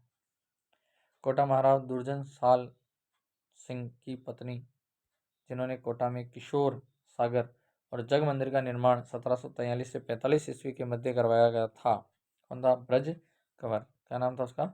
ब्रज कंवर। अगला प्रश्न है, लाडनू नागौर के बारे में सत्य कथन बताइए। सत्य कथन बताना है तो सभी कथन सत्य, यानी लाडनू में बनी कॉटन साड़ियाँ प्रसिद्ध है, सही है। लाडनू जैन धर्म का एक प्रमुख केंद्र है, सही है। विश्वविख्यात संत आचार्य श्री तुलसी लाडनू के निवासी थे, ये भी बिल्कुल सही है। अगला प्रश्न है, बड़े पीर साहब की दरगाह कहाँ पर स्थित है? तो बड़े पीर के साहब की दरगाह है नागौर में। फिर अगला प्रश्न है कि किस दरगाह में हजरत सैयद सफुद्दीन अब्दुल जिलानी द्वारा सुनहरी शाही में लिखा कुरान शरीफ रखा गया? तो वो है बड़े पीर साहब की दरगाह में। विश्व प्रसिद्ध सूफी संत बाबा हरिराम का जन्म स्थान कौन सा है? तो वह है जोड़ा नागौर। ऑप्शन ए बिल्कुल सही है। अगला प्रश्न है, भगवान आदिनाथ को समर्पित रणकपुर के जैन मंदिर किस शताब्दी में बने हुए हैं? तो 15वीं शताब्दी में बने हुए हैं रणकपुर के जैन मंदिर। अगला प्रश्न है, जवाई नदी पर स्थित निर्मित जवाई बांध का निर्माण किसने करवाया? तो जोधपुर के उम्मेद सिंह ने जवाई बांध का निर्माण करवाया था। फिर है, टेम्पल ऑफ रेड्स के नाम से मशहूर मंदिर, तो टेम्पल ऑफ रेड्स के नाम से मशहूर मंदिर बीकानेर में है। अगला है साहब, राजस्थान राज्य अभिलेखागार कहाँ पर स्थित है? तो यह है बीकानेर में, जो पहले भी आ चुका है। शार्दुल म्यूजियम कहाँ पर स्थित है? बीकानेर में। 1902 में महाराजा गंगा सिंह द्वारा बनवाए गए लालगढ़ पैलेस के वास्तुकार कौन थे? तो सेंट्रल जेकब थे। कोलायत झील किस जिले में स्थित है? कोलायत बीकानेर में स्थित है। जसनाथ जी का संबंध किससे है? कतरियासर बीकानेर से है। राष्ट्रीय उष्ण अनुसंधान केंद्र कहाँ स्थित है? बीकानेर में। कुंभलगढ़ किले की दीवारों की लंबाई कितनी है? 36 किलोमीटर। 19वीं शताब्दी में कुंभा द्वारा निर्मित कुंभलगढ़ किले का नवीनीकरण किस शासक ने करवाया था? फतेह सिंह। राजस्थान की झील जिसे विश्व युद्ध के दौरान 6 वर्षों तक इंपीरियल एयरवेज द्वारा समुद्र विमान आधार के रूप में उपयोग लिया जाता था, वह है राजसमंद झील। अगला प्रश्न है, महाराणा प्रताप के घोड़े चेतक का समाधि स्थल कहाँ पर है? तो बलीचा गांव में इसका समाधि स्थल है। गुरु शिखर की ऊंचाई 1722 मीटर है, परंतु 1727 आवे तो भी सही है, इस चीज़ को आपको ध्यान में रखना है। दिलवाड़ा जैन मंदिर कहाँ पर स्थित है? तो माउंट आबू में। किंवदंतियों के अनुसार किस झील का निर्माण देवताओं ने अपने नाखूनों से किया था? तो झील तो वही है, नक्की झील। अगला प्रश्न है, किस झील में महात्मा गांधी की अस्थियों का कुछ अंश प्रवाहित किया गया एवं गांधी घाट का निर्माण किया गया? तो वह है नक्की झील। अगला प्रश्न है, बिसलपुर बांध का निर्माण किसके द्वारा करवाया गया? विग्रहराज चतुर के द्वारा बिसलपुर बांध का निर्माण करवाया गया। अगला प्रश्न है, सुनहरी कोठी या गोल्डन मेंशन टोंक में को ऐतिहासिक स्मारक कब घोषित किया गया? तो वह किया गया था 17 मार्च 1996 को, ऑप्शन ए। फिर अगला प्रश्न है, डिग्गी स्थित कल्याण जी का मंदिर किसका अवतार माना जाता है? तो भगवान विष्णु का अवतार माना जाता है। अगला प्रश्न है कि 1954 में बाबा फतेह द्वारा बूढ़ा जोहड़ गुरुद्वारा का निर्माण कहाँ करवाया गया, जहाँ पर हर माह की अमावस्या को मेला लगता है? तो वह है गंगानगर। अगला प्रश्न है, जग निवास एवं जग मंदिर किस झील में स्थित है? तो वह है पिछोला झील में। अगला प्रश्न है, नेहरू उद्यान एवं सौर वेधशाला किस झील के किनारे पर स्थित है? फतेह सागर के किनारे पर स्थित है। फिर अगला प्रश्न है, किस झील की नींव ड्यूक ऑफ कनॉट ने रखी थी? तो वह है फतेह सागर। अगला है, सहेलियों की बाड़ी का निर्माण किस राजा द्वारा करवाया गया था? महाराजा गंगा संग्राम सिंह द्वारा करवाया गया था। अगला प्रश्न है, भारतीय लोक कला मंडल स्थित है? तो वह है उदयपुर में। फिर अगला है, सास बहू मंदिर कहाँ पर स्थित है? नागदा में। बहुत बार पूछे जाने वाला प्रश्न है, बहुत इंपॉर्टेंट है। इनमें से यूनेस्को की विश्व धरोहर सूची में शामिल नहीं है। 6 किले हैं, उसके अलावा जो नहीं है उसको आपको देखना है। तो सज्जनगढ़ का किला ये नहीं है, रणथंभौर का किला है, आमेर का किला है और गागरोन का किला भी है। तो आपके ये चौथा टॉपिक जो था वो कंप्लीट हो गया कि कौन कौन से धार्मिक स्थल हैं। अब हम अध्ययन करेंगे राजस्थान की प्रमुख खिलाड़ी। ये वीडियो ज़रूर लंबा है पर ये आपके लिए बहुत इम्पोर्टेंट है, और जिस हिसाब से आपका एग्ज़ाम है 4 दिन बाद, तो ये आपकी एक रिवीजन क्लास है। आप अपने आप को जांच सकते हैं कि ये इसी बेस पे लाया गया कि अपना आकलन कर सकें कि यहाँ जो प्रश्न उत्तर दे रखा है वो आपको आ रहा है। उसके बाद जो ऑप्शन, बाकी के जो ऑप्शन नहीं मिल रहे हैं, तो उसमें आपने तैयारी की है तो आपको पता होगा कि ये ऑप्शन नहीं है तो इसका आंसर क्या होना चाहिए, तो उससे आपकी तैयारी बहुत बहुत अच्छी हो जाएगी। तो इसको अधिक से अधिक शेयर करें ताकि ये सबको हेल्पफुल लगे। राजस्थान के प्रमुख खिलाड़ी, अब हम इनकी चर्चा करेंगे। इसका जो पहला प्रश्न है वो आप देखिए कि मेजर ध्यानचंद खेल रत्न पुरस्कार से सम्मानित राजस्थान के खिलाड़ी कौन कौन से हैं? तो राज्यवर्धन सिंह राठौड़ 2004-05 में सही है। देवेंद्र झांझड़िया 2017 में ये भी सही है। अवनी लेखरा 2021 में ये भी सही है, और कृष्णा नागर 2021 में ये भी सही है। यानी ऑप्शन 1, 2, 3, 4 चारों सही है। हमारा ऑप्शन द बिल्कुल राइट। अगले प्रश्न की बात करें कि सूची फर्स्ट को सूची सेकंड से सुमेलित करना है, तो और सही उत्तर का चयन हमें करना है। तो यहाँ देखिए आप कि राज्यवर्धन सिंह जो राठौड़ था वो किस खेल से संबंधित था? तो वह था निशानेबाजी से। देवेंद्र झांझड़िया जेवलिन थ्रो से। कृष्णा नागर बैडमिंटन से। और अरुंधति चौधरी मुक्केबाजी से। ठीक है, तो यानी हमारा ऑप्शन आ जाएगा 3, उसके बाद 1, 3 और 1, 3, 1, 4 और 2, यानी ऑप्शन ए बिल्कुल सही है। अगले प्रश्न की बात करें, यहाँ दे रखा अवनी लेखरा को आपको ध्यान में रखना है, पैरा निशानेबाजी। ठीक है, अगला प्रश्न है, व्यक्तिगत ओलंपिक पदक प्राप्त करने वाले प्रथम भारतीय खिलाड़ी कौन हैं? तो ये जो प्राप्त करने वाले प्रथम भारतीय खिलाड़ी हैं उनका नाम है राज्यवर्धन सिंह राठौड़। क्या नाम है उसका? राज्यवर्धन सिंह राठौड़। राज्यवर्धन सिंह राठौड़ निशानेबाजी की डबल ट्रैप स्पर्धा में एथेंस ओलंपिक 2004 में रजत पदक जीता था। फिर अगले प्रश्न की बात करते हैं, राज्यवर्धन सिंह राठौड़ राज्यवर्धन सिंह राठौड़ राज्यवर्धन सिंह राठौड़ कौन सा संबंध सत्य संबंध बताना है मेरे को कि कौन सा ऑप्शन इसमें सही है। तो इसमें हम बात करेंगे, 1 मिनट आप थोड़ा सा,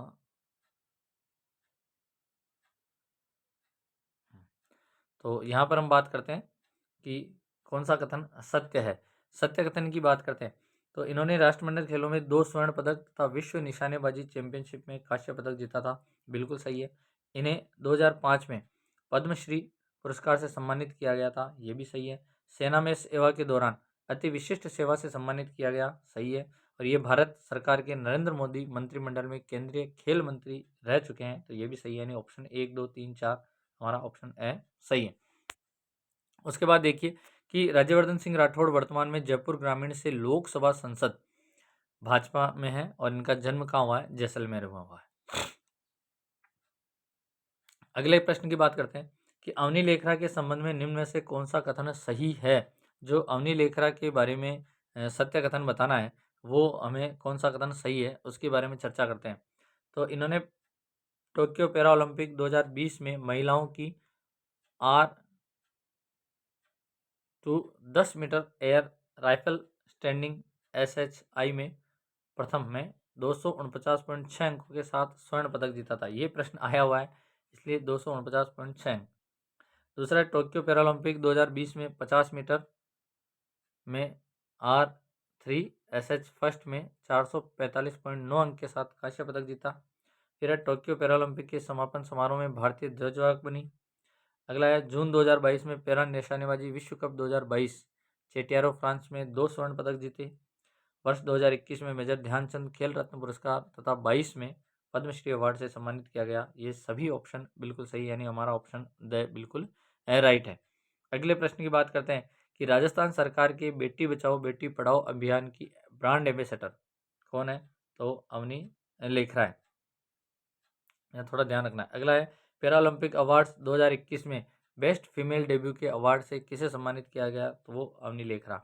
यहाँ ये बहुत मोस्ट है नोट, राजस्थान सरकार की बेटी बचाओ बेटी पढ़ाओ अभियान की ब्रांड एम्बेसडर कौन है? तो वो है अवनी लेखरा, जयपुर क्षेत्र की निशानेबाज थी ये। अगला प्रश्न है कि अपूर्वी चंदेला की हम अगर बात करें तो निशानेबाजी में थी, इसके बारे में सत्य कथन बताना है। तो टोक्यो ओलंपिक 2020 में 10 मीटर एयर राइफल में 36वें स्थान पर रही, ठीक है, सही है। 2019 में ISSF विश्व कप में स्वर्ण पदक तथा कॉमनवेल्थ गेम्स 2014 में स्वर्ण पदक जीता, सही है। 21वें राष्ट्रमंडल खेल गोल्ड कोस्ट सिटी ऑस्ट्रेलिया 2018 में 10 मीटर एयर राइफल में कांस्य पदक जीता, ये भी सही है। सन 2016 में अर्जुन पुरस्कार से सम्मानित हुई, ये भी बिल्कुल सही है। यानी कि हमारा ऑप्शन 1, 2, 3 और 4 द ऑप्शन बिल्कुल सही है। इसके बारे में थोड़ा देख लेते हैं। अपूर्वी चंदेला जयपुर की है और किस में भाग लेती है? तो निशानेबाजी में। अगला प्रश्न है कि रजत चौहान के बारे में सत्य कथन बताना है कि रजत चौहान के बारे में हैदराबाद में आयोजित पहली NTPC national ranking compound archery tournament में स्वर्ण पदक जीता, सही है। दक्षिण कोरिया के ग्वांगझू में आयोजित तीरंदाजी विश्व कप में स्वर्ण पदक विजेता टीम के सदस्य थे, ये भी सही है। 2014 में एशियाई खेलों में स्वर्ण पदक तथा आर्चरी विश्व कप 2015 कोपेनहेगन में रजत पदक जीता, ये भी सही है। सन 2016 में अर्जुन अवार्ड से सम्मानित, सही है। राजीव गांधी ग्रामीण ओलंपिक खेल 2022 की मशाल हैमर थ्रोअर मंजू बाला के साथ रजत चौहान को सौंपी गई, ये भी बिल्कुल सही है। यानी हमारा ऑप्शन 1, 2, 3, 4, 5 ऑप्शन ए बिल्कुल सही है। रजत चौहान तीरंदाजी में, ध्यान रखें इस बात का। अगला प्रश्न है अपना कि निम्न में से राजस्थान के किस खिलाड़ी को वर्ष 2022 में अर्जुन अवार्ड से सम्मानित किया गया? बहुत बहुत मोस्ट और इम्पोर्टेंट प्रश्न है। तो वह है ओम प्रकाश मिठारवाल, इसको अर्जुन अवार्ड से सम्मानित किया गया। ओम प्रकाश मिठारवाल श्री माधोपुर सीकर के पिस्टल शूटर हैं। सन 2018 में ओम प्रकाश मिठारवाल का गोल्डन पीरियड था।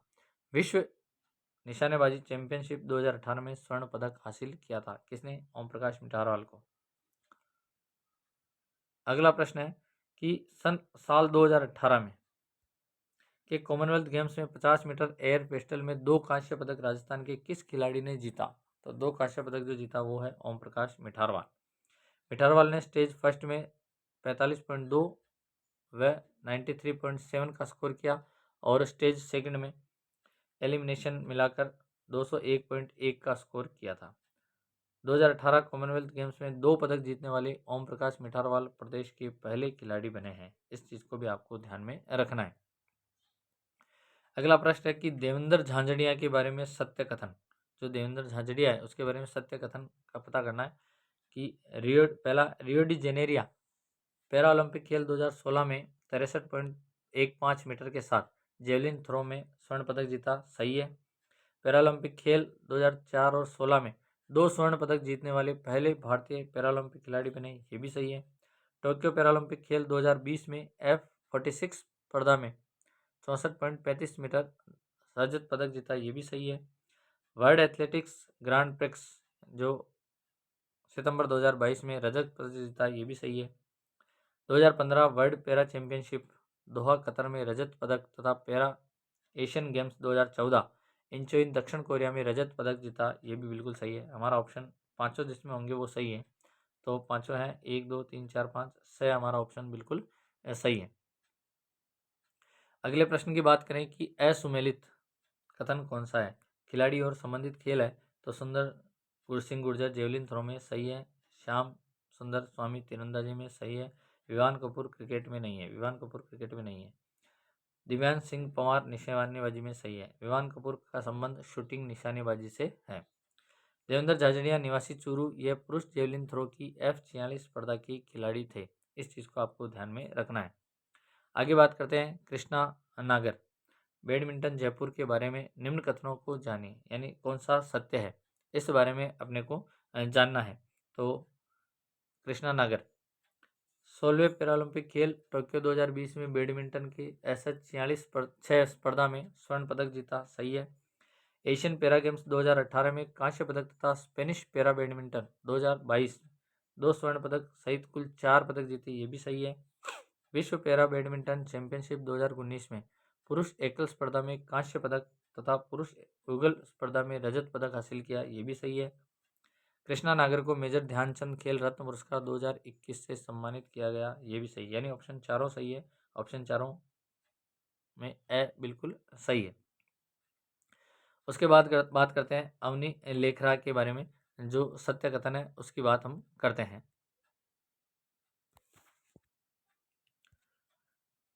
अवनी लेखरा के बारे में बात करते हैं कि अवनी लेखरा के संबंध में निम्न में से कौन सा कथन सत्य है। ये पैरालंपिक खेलों में स्वर्ण पदक जीतने वाली पहली भारतीय महिला है, सही। जून 2022 में पैरा निशानेबाजी विश्व कप चेटियारो फ्रांस में 2 स्वर्ण पदक जीते थे, सही बात है। साउथ कोरिया 2022 में 10 मीटर एयर राइफल्स में रजत पदक जीता। और पैरा निशानेबाजी विश्व कप 2022 में 10 metre air rifles standing SH1 स्पर्धा में 250.6 अंकों के साथ स्वर्ण पदक जीतकर विश्व रिकॉर्ड बनाया, ये भी सही है। इन्होंने वर्ष 2024 के पेरिस पैरालंपिक खेलों हेतु क्वालिफाई कर लिया, ये भी सही है। ये प्रश्न बहुत इंपॉर्टेंट है, आपसे पूछा जा सकता है कौन सी खिलाड़ी ने वर्ष 2024 के पेरिस पैरालंपिक खेलों के लिए क्वालिफाई किया, तो वो है अवनी लेखरा। तो इसमें ऑप्शन हमारा होगा स बिल्कुल राइट। पहला दूसरा तीसरा चौथा पांचवा सभी सही है। अगले प्रश्न की बात करते हैं। देवेंद्र झांझड़िया को राजीव गांधी खेल रत्न पुरस्कार, वर्तमान ध्यानचंद खेल रत्न पुरस्कार किस वर्ष में मिला है, तो वो मिला है 2017 में। देवेंद्र झांझड़िया सन 2012 में पद्मश्री सम्मान प्राप्त करने वाले प्रथम पैरा ओलंपिक खिलाड़ी बने हैं। उसके बाद बात करते हैं कि देवेंद्र झांझड़िया कौन सा कथन सही नहीं है, इस चीज़ को ध्यान रखना, सही नहीं है की बात करा। तो पहला तो ऑप्शन है एथेंस पैरा ओलंपिक खेल 2004 में 62.15 मीटर के साथ जेवलिन स्पर्धा का स्वर्ण पदक जीता, सही है। फिर है सन 2022 में इन्हें पद्म भूषण अवार्ड मिला, ये अवार्ड पाने वाले यह देश के प्रथम पैरा खिलाड़ी है, ये भी सही है। फिर ये राजस्थान राज्य निर्वाचन आयोग के ब्रांड एम्बेसडर नहीं है, ये तो ब्रांड एम्बेसडर है, यानी ये गलत है।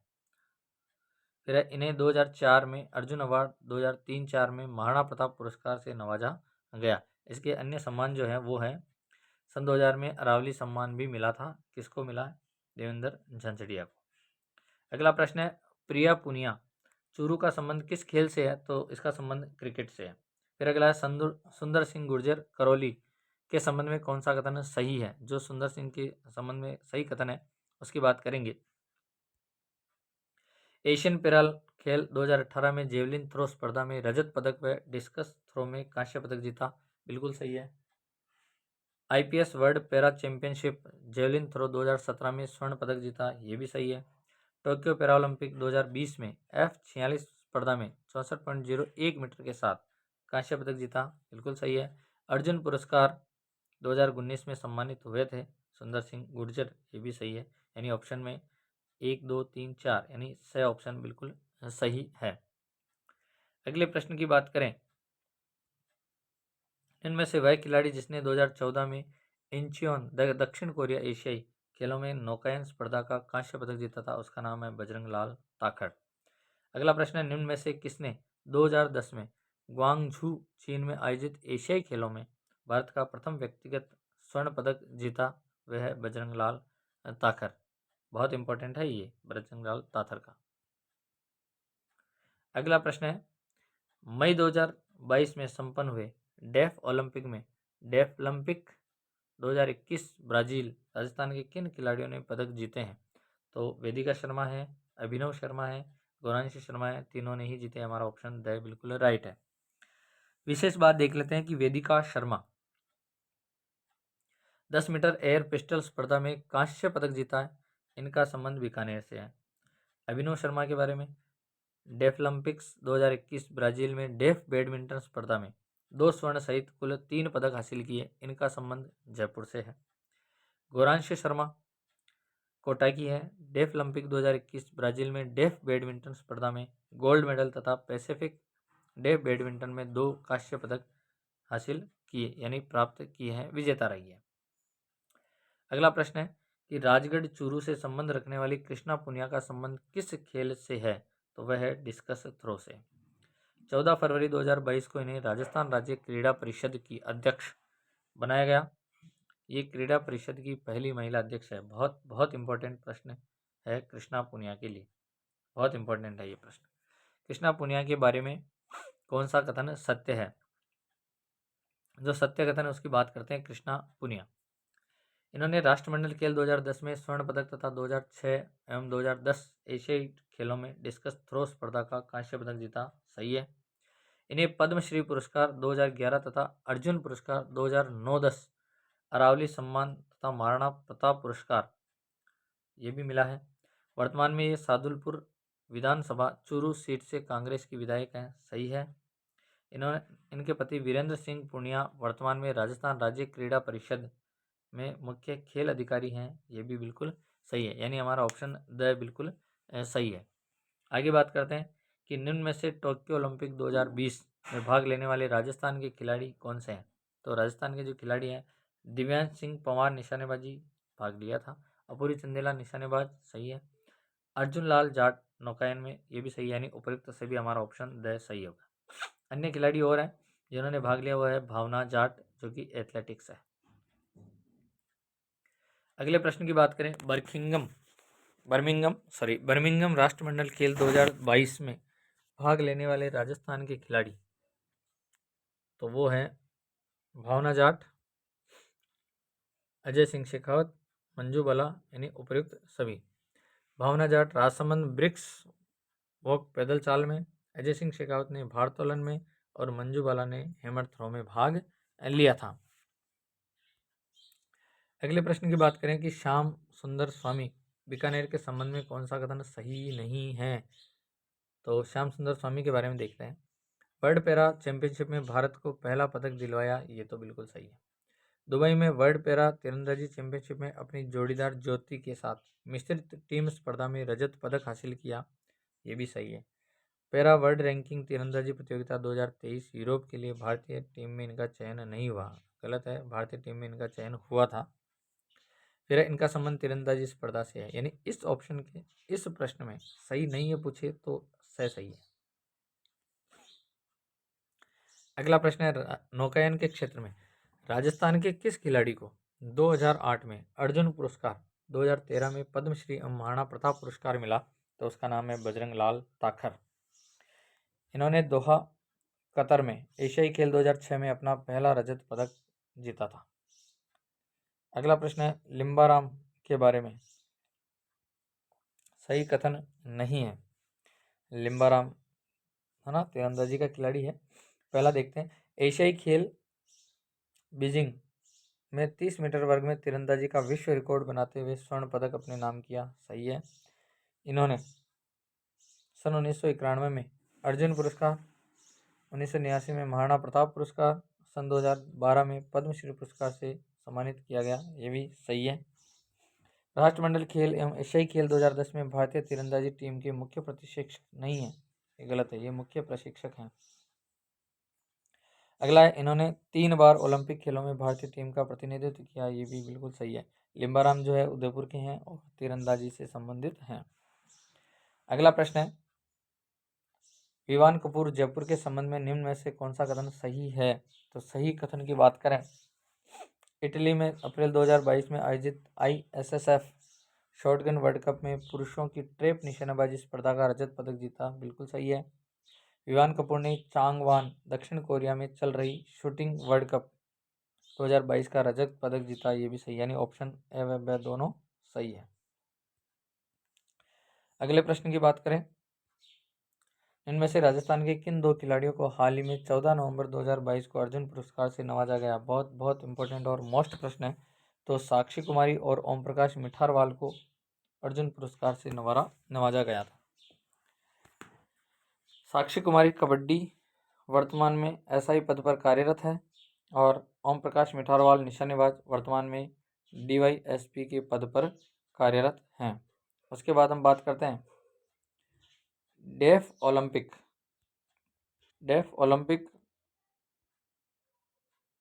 की हम बात कर रहे हैं कि पदक विजेता खिलाड़ियों जिसमें अभिनव शर्मा, वेदिका शर्मा, गौरांशी शर्मा की मुख्यमंत्री अशोक गहलोत द्वारा पुरस्कार स्वरूप कितनी सहायता राशि दी गई? तो इनको 7 करोड़ रुपए की सहायता राशि दी गई है। सॉरी, जयपुर के निशानेबाज कौशल ने भी डेफ ओलंपिक में भाग लिया था। अगला प्रश्न है कि थाईलैंड के पटावा में आयोजित महिला बॉडी बिल्डिंग प्रतियोगिता में स्वर्ण पदक किसने प्राप्त किया? तो वह है प्रिया सिंह मेघवाल ने स्वर्ण पदक प्राप्त किया था और इनका संबंध बीकानेर जिले से है। ये समाज कल्याण विभाग की ब्रांड एम्बेसडर है। फिर अगला प्रश्न है, बीकानेर के प्रसिद्ध निशानेबाज करणी सिंह की पुत्री का नाम बताइए?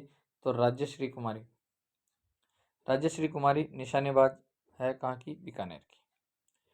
अगला प्रश्न है, 36वें राष्ट्रीय खेल 12 अक्टूबर 2022 में राजस्थान ने कुल कितने पदक जीते? तो राजस्थान ने कुल 30 पदक अपने नाम किए थे। राजस्थान कुल 30 पदक, जिसमें 3 स्वर्ण है, 3 रजत है, 24 कांस्य पदक जीते। स्वर्ण पदक विजेता खिलाड़ी के नाम विवान कपूर जो निशानेबाजी में है, मुकेश चौधरी वुशु में है, कविता सिहाग साइकिलिंग बीकानेर में। ये खेल गुजरात राज्य में आयोजित हुए। राजस्थान ने इन खेलों में 20वां स्थान प्राप्त किया था। बहुत बहुत मोस्ट और इम्पोर्टेंट प्रश्न है आपके लिए। अगला प्रश्न है, सरिता मोर गंगानगर के विषय में निम्न में से कौन सा कथन सही है? तो सही कथन का चयन करना है। तो कजाकिस्तान के अलमाटी में आयोजित विश्व कुश्ती रैंकिंग श्रृंखला 2022 में 59 किलोग्राम भार वर्ग में स्वर्ण पदक हासिल किया। सही है। रेलवे गंगानगर में TTE पद पर कार्यरत सरिता मोर विश्व कुश्ती रैंकिंग सीरीज में प्रथम स्थान पर पहुंच गई। ये भी सही है, यानी ए व ब दोनों सही है। और सरिता मोर मूलतः सोनीपत यानी हरियाणा से बिलोंग करती है। अगला प्रश्न है, जून 2021 में आयोजित 60वीं अंतर्राज्यीय सीनियर एथलेटिक्स चैंपियनशिप में 60,000 मीटर दौड़ में राजस्थान की किस खिलाड़ी ने स्वर्ण पदक जीता है? तो वह है पूजा तेजी। राजस्थान की पूजा तेजी ने स्वर्ण पदक जीता है। पूजा तेजी झालावाड़ दौड़ में भाग लिया और यह चैंपियनशिप पटियाला में आयोजित हुई थी। अगले प्रश्न की बात करें कि जनवरी 2019 में पुणे में आयोजित Khelo India youth games 200 metre butterfly स्पर्धा का स्वर्ण पदक हासिल किसने किया? था वह है फिरदौस कायम खानी और ये भिलवाड़ा की तैराकी है। इनमें से राजस्थान के किस खिलाड़ी ने टोक्यो पैरालंपिक 2020 में भाग लिया? तो सभी ने भाग लिया है। संदीप चौधरी ने लिया है, श्याम सुंदर ने लिया है और सुंदर सिंह गुर्जर ने लिया है। अगले प्रश्न की बात करें, राजस्थान की वह खिलाड़ी जिसे मुख्यमंत्री अशोक गहलोत द्वारा पुरस्कार स्वरूप 8,63,000 रुपये की साइकिल भेंट की, वो है मोनिका जाट।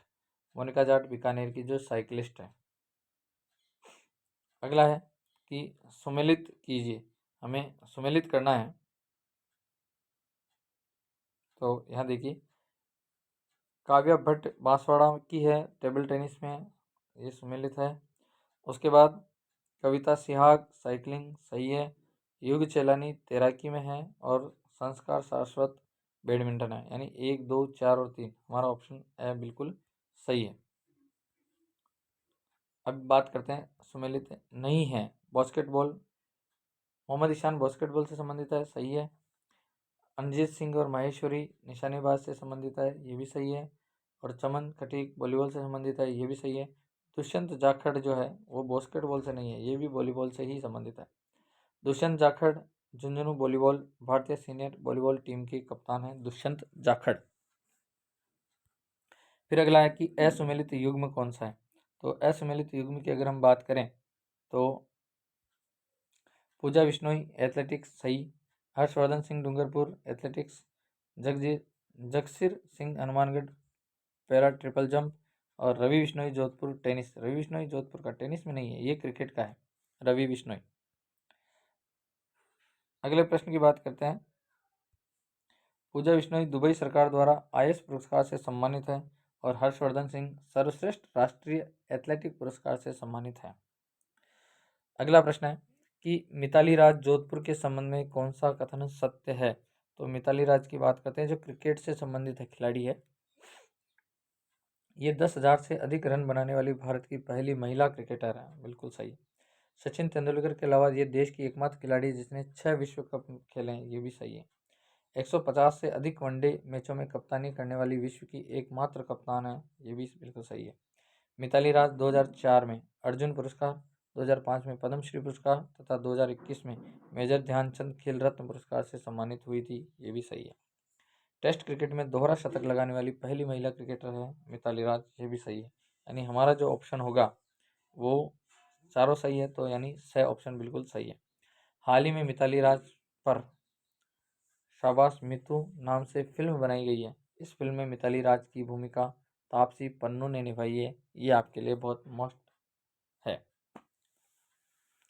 अगला प्रश्न है करणी सिंह जो बीकानेर से हैं के संबंध में कौन सा कथन सही है। इन्होंने एशियाई निशानेबाजी प्रतियोगिता में स्वर्ण पदक तथा विश्व निशानेबाजी प्रतियोगिता में रजत पदक प्राप्त किया, सही है।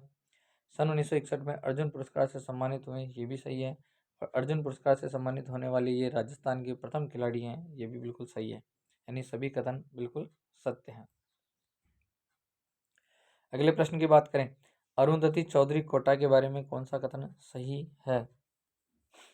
अप्रैल 2021 में ऑलैंड में आयोजित IABA youth world boxing championship Rajasthan में इकलौती बॉक्सर अरुंधति ने स्वर्ण पदक जीता, बिल्कुल सही है। अंतर्राष्ट्रीय प्रतियोगिता में स्वर्ण पदक जीतने वाली ये राजस्थान की पहली महिला बॉक्सर बन गई है, ये भी सही है। यानी ए व ब दोनों सही है, ऑप्शन है।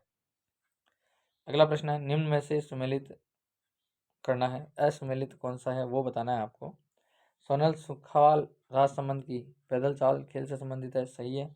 पूजा तेली झालावाड़ की बैडमिंटन से संबंधित नहीं है, ये गलत है। अभिजीत गुप्ता भिलवाड़ा शतरंज, सही है। रघुवीर सिंह झुंझुनू घुड़सवारी में, ये भी बिल्कुल सही है। आगे बात करते हैं अगले प्रश्न की कि रघुवीर सिंह झुंझुनू के संबंध में कौन सा कथन सही है। सही कथन की बात करनी है। इन्होंने सियोल एशियाड में कांस्य पदक तथा एशियाई खेल दिल्ली में स्वर्ण पदक हासिल किया, बिल्कुल सही है। और 1983 में इन्हें पद्मश्री पुरस्कार से नवाजा गया, ये भी सही है। यानी ऑप्शन ए व ब दोनों ही सही है, ऑप्शन द सही है। 20 मार्च 2022 को जयपुर में आयोजित 50वीं राष्ट्रीय सीनियर पुरुष हैंडबॉल प्रतियोगिता का सर्वश्रेष्ठ खिलाड़ी किसे चुना गया। तो वो है सुखवीर सिंह। बहुत मस्त प्रश्न है आपके लिए। इस प्रतियोगिता का स्वर्ण पदक राजस्थान ने सर्विसेज की टीम को 37-34 के गोल अंतर से हराकर जीता है। अगला है राजस्थान का वो खिलाड़ी जिसने एशियन खेल 2018 में नौकायन स्पर्धा का स्वर्ण पदक अपने नाम किया था। तो वो है ओम प्रकाश बिठरवाल झुंझुनू का। अगला प्रश्न है SMS स्टेडियम जयपुर में 20 फरवरी 2022 को आयोजित 11वीं स्टेट पैरा एथलेटिक्स चैंपियनशिप की लंबी कूद स्पर्धा का स्वर्ण पदक किसने जीता। तो वो है जगसीर सिंह हनुमानगढ़ का। अगला प्रश्न है निम्न में से सुमेलित नहीं है। खिलाड़ी और संबंधित खेल बताना है। तो अजीत सेखो हनुमानगढ़ का वॉलीबॉल से संबंधित है। जितेश पुनिया चूरू हेमर थ्रो से संबंधित है। गोपाल सैनी जयपुर एथलेटिक्स से संबंधित है। और संदीप सिंह चौधरी शतरंज, नहीं, ये शतरंज से नहीं है, जेवलिन थ्रो से संबंधित है। संदीप सिंह चौधरी झुंझुनू का है और जेवलिन थ्रो से संबंधित है। ये घर घर औषधि योजना राजस्थान सरकार के ब्रांड एम्बेसडर, बहुत इंपॉर्टेंट है। इस योजना के ब्रांड एम्बेसडर कौन है? संदीप चौधरी झुंझुनू के। अगला प्रश्न है दिव्यांश सिंह पंवार। आप ये देखिए कि एक प्रश्न में हमने 3-4 प्रश्न कमेंट कर रखे हैं ताकि आपका प्रश्न कहीं गलत नहीं हो और कुछ छूट नहीं जाए। और इतनी मेहनत हाँ के लिए की गई है जिसमें आप ये समझ सकते हैं कि आपको बहुत कुछ हासिल होने वाला है, कोई प्रश्न आपका गलत नहीं होने वाला है। तो इतनी मेहनत के साथ आपको शेयर करना बनता है, लाइक करना चाहिए अगर आपको वीडियो अच्छा लगता है तो। और अगर आपको कोई क्वेरी है तो आप कमेंट बॉक्स में कमेंट कर सकते हैं। दिव्यांश सिंह पंवार जयपुर के संबंध में सत्य कथन बताना है तो बीजिंग चीन में 2019 में हुई आईएसएफ विश्व कप में रजत पदक जीतकर टोक्यो ओलंपिक 2020 में जगह बनाई थी, बिल्कुल बनाई थी।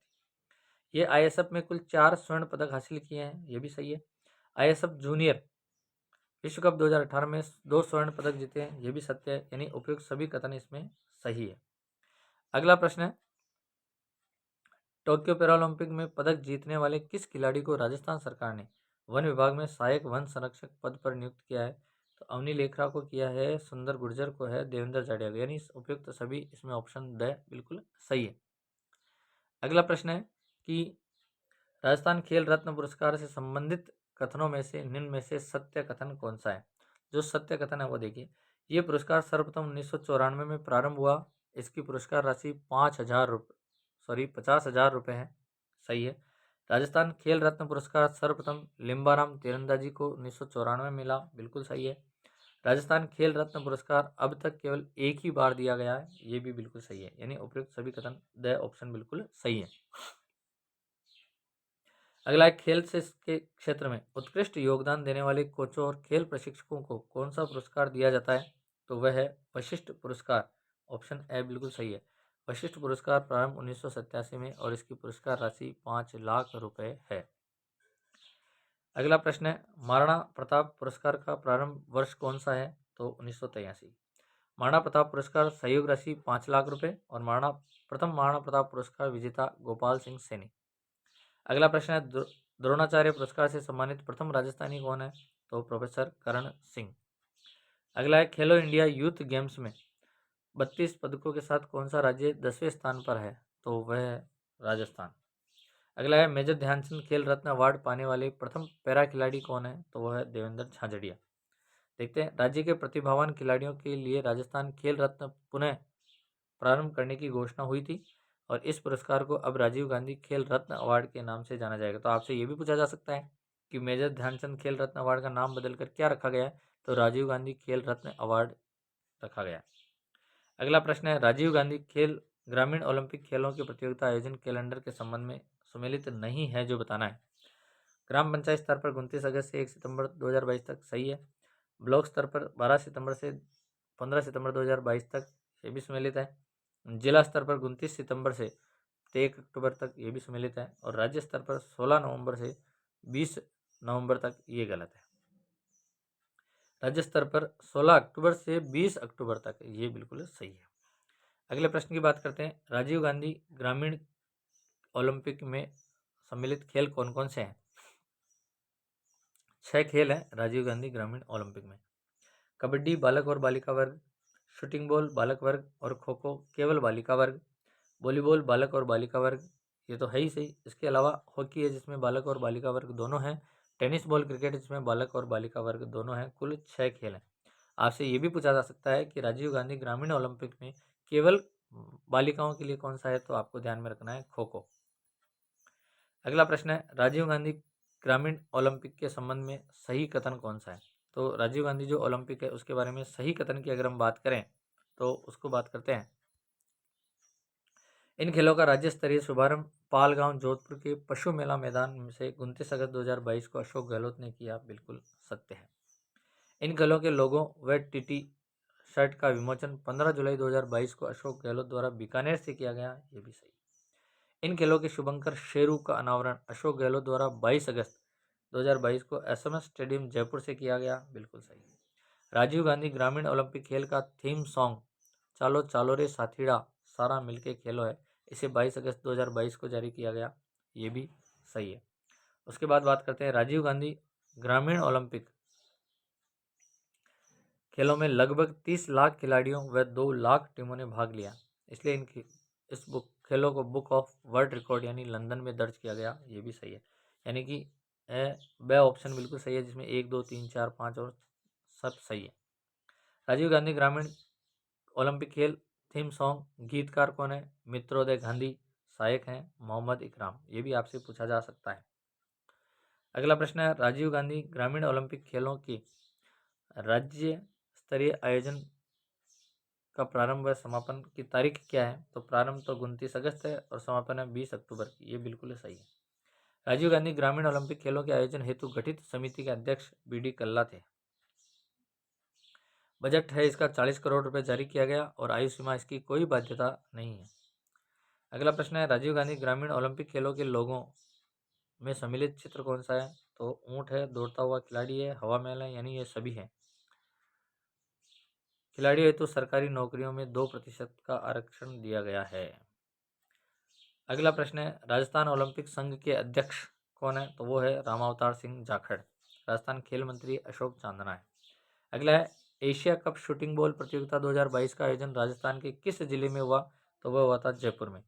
21वीं राष्ट्रीय पैरा स्विमिंग प्रतियोगिता उदयपुर में 25 मार्च 2022 से शुरू हुई थी। अगला प्रश्न है निम्न में से सही कथन नहीं है। गुरु वशिष्ठ अवार्ड महाराणा प्रताप पुरस्कारों में पुरस्कार राशि 5-5 लाख रुपए की गई। ये तो बिल्कुल सही है। राज्य सरकार ने आउट ऑफ टर्न पॉलिसी के आधार पर 229 खिलाड़ियों को सरकारी नौकरी दी। ये भी बिल्कुल सही है। राज्य सरकार की सरकारी नौकरियों में खिलाड़ियों हेतु 7% आरक्षण की घोषणा, ये सही नहीं है। अगला है मथुरा दास माथुर अवार्ड 2021-22 क्रिकेट का सीनियर वर्ग के सर्वश्रेष्ठ क्रिकेटर अनिकेत चौधरी को दिया गया। ये भी सही है। जूनियर वर्ग मथुरा दास माथुर क्रिकेट अवार्ड अनिरुद्ध सिंह। सब जूनियर वर्ग रोहन रामचर।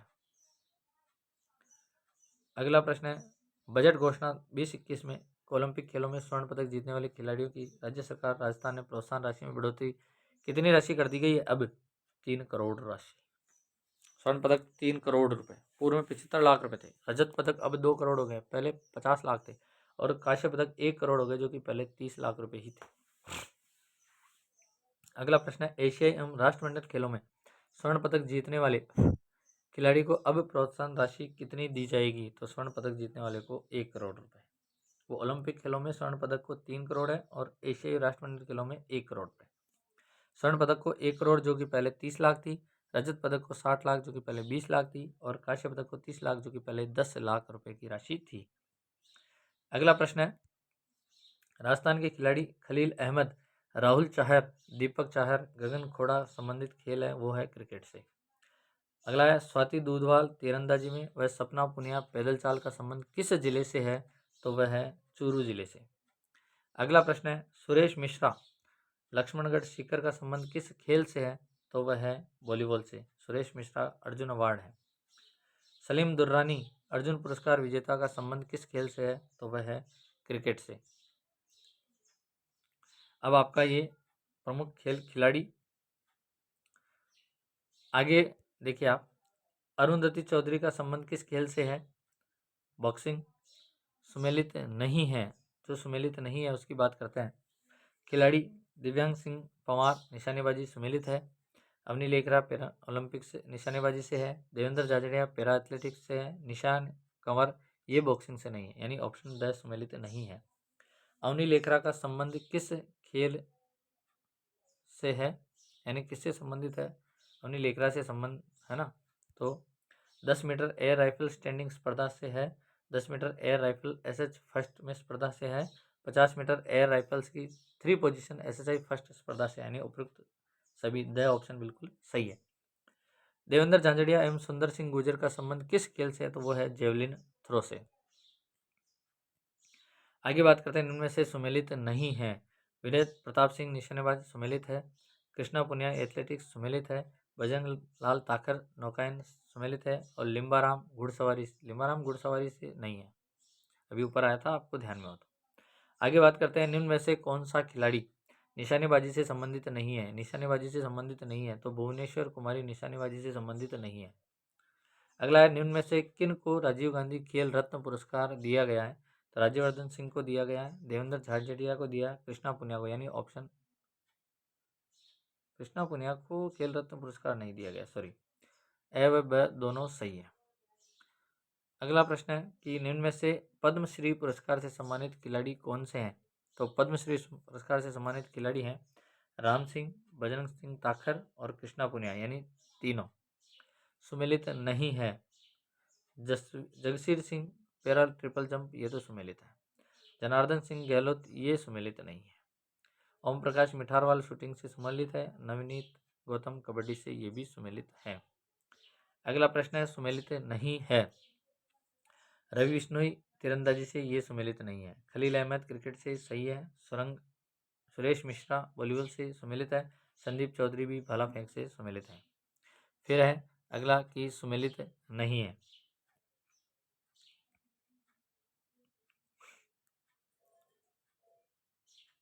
भावना जाट पैदल चाल से, ये सही है, सुमेलित है। मंजू बाला हैमर थ्रो सुमेलित है। भक्ति शर्मा टेनिस बॉल से सुमेलित नहीं है, सही ऑप्शन सुमेलित नहीं।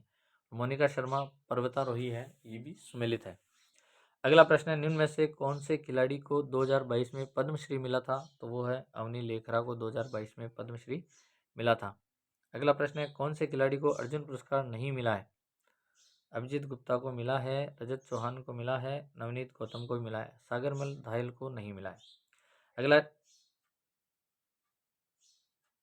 निम्न में से ऐसे खिलाड़ी कौन से हैं जिनको गुरु द्रोणाचार्य पुरस्कार और गुरु वशिष्ठ पुरस्कार दोनों पुरस्कार प्राप्त हुए हैं? तो वो है सागरमल धायल, जिनको दोनों पुरस्कार से सम्मानित किया गया है। अगला पुरस्कार है, सम्मिलित नहीं है रवि बिश्नोई जोधपुर का है, सही है। खलील अहमद टोंक का, सही है। कमलेश नागरकोटी बाड़मेर का, ये भी सही है। शुभम गढ़वाल जयपुर का, ये सही नहीं है। अगला खेल रत्न राजस्थान राज्य के प्रदत्त पुरस्कार विजेता कौन से हैं? लिम्बाराम, जिसको राजस्थान का खेल रत्न पुरस्कार मिला है। तो इस प्रकार से प्रमुख खिलाड़ी जितने भी थे राजस्थान के, वो हमने पढ़ लिए। अब हम अध्ययन करेंगे राजस्थान के प्रमुख नगर एवं स्थल का। तो आपको अगर ये वीडियो अच्छा लगा है तो इसे लाइक करें, अधिक से अधिक शेयर करें। अगर आपकी कोई क्वेरी है, कुछ पूछना चाहते हैं, तो आप कमेंट बॉक्स में कमेंट कर सकते हैं।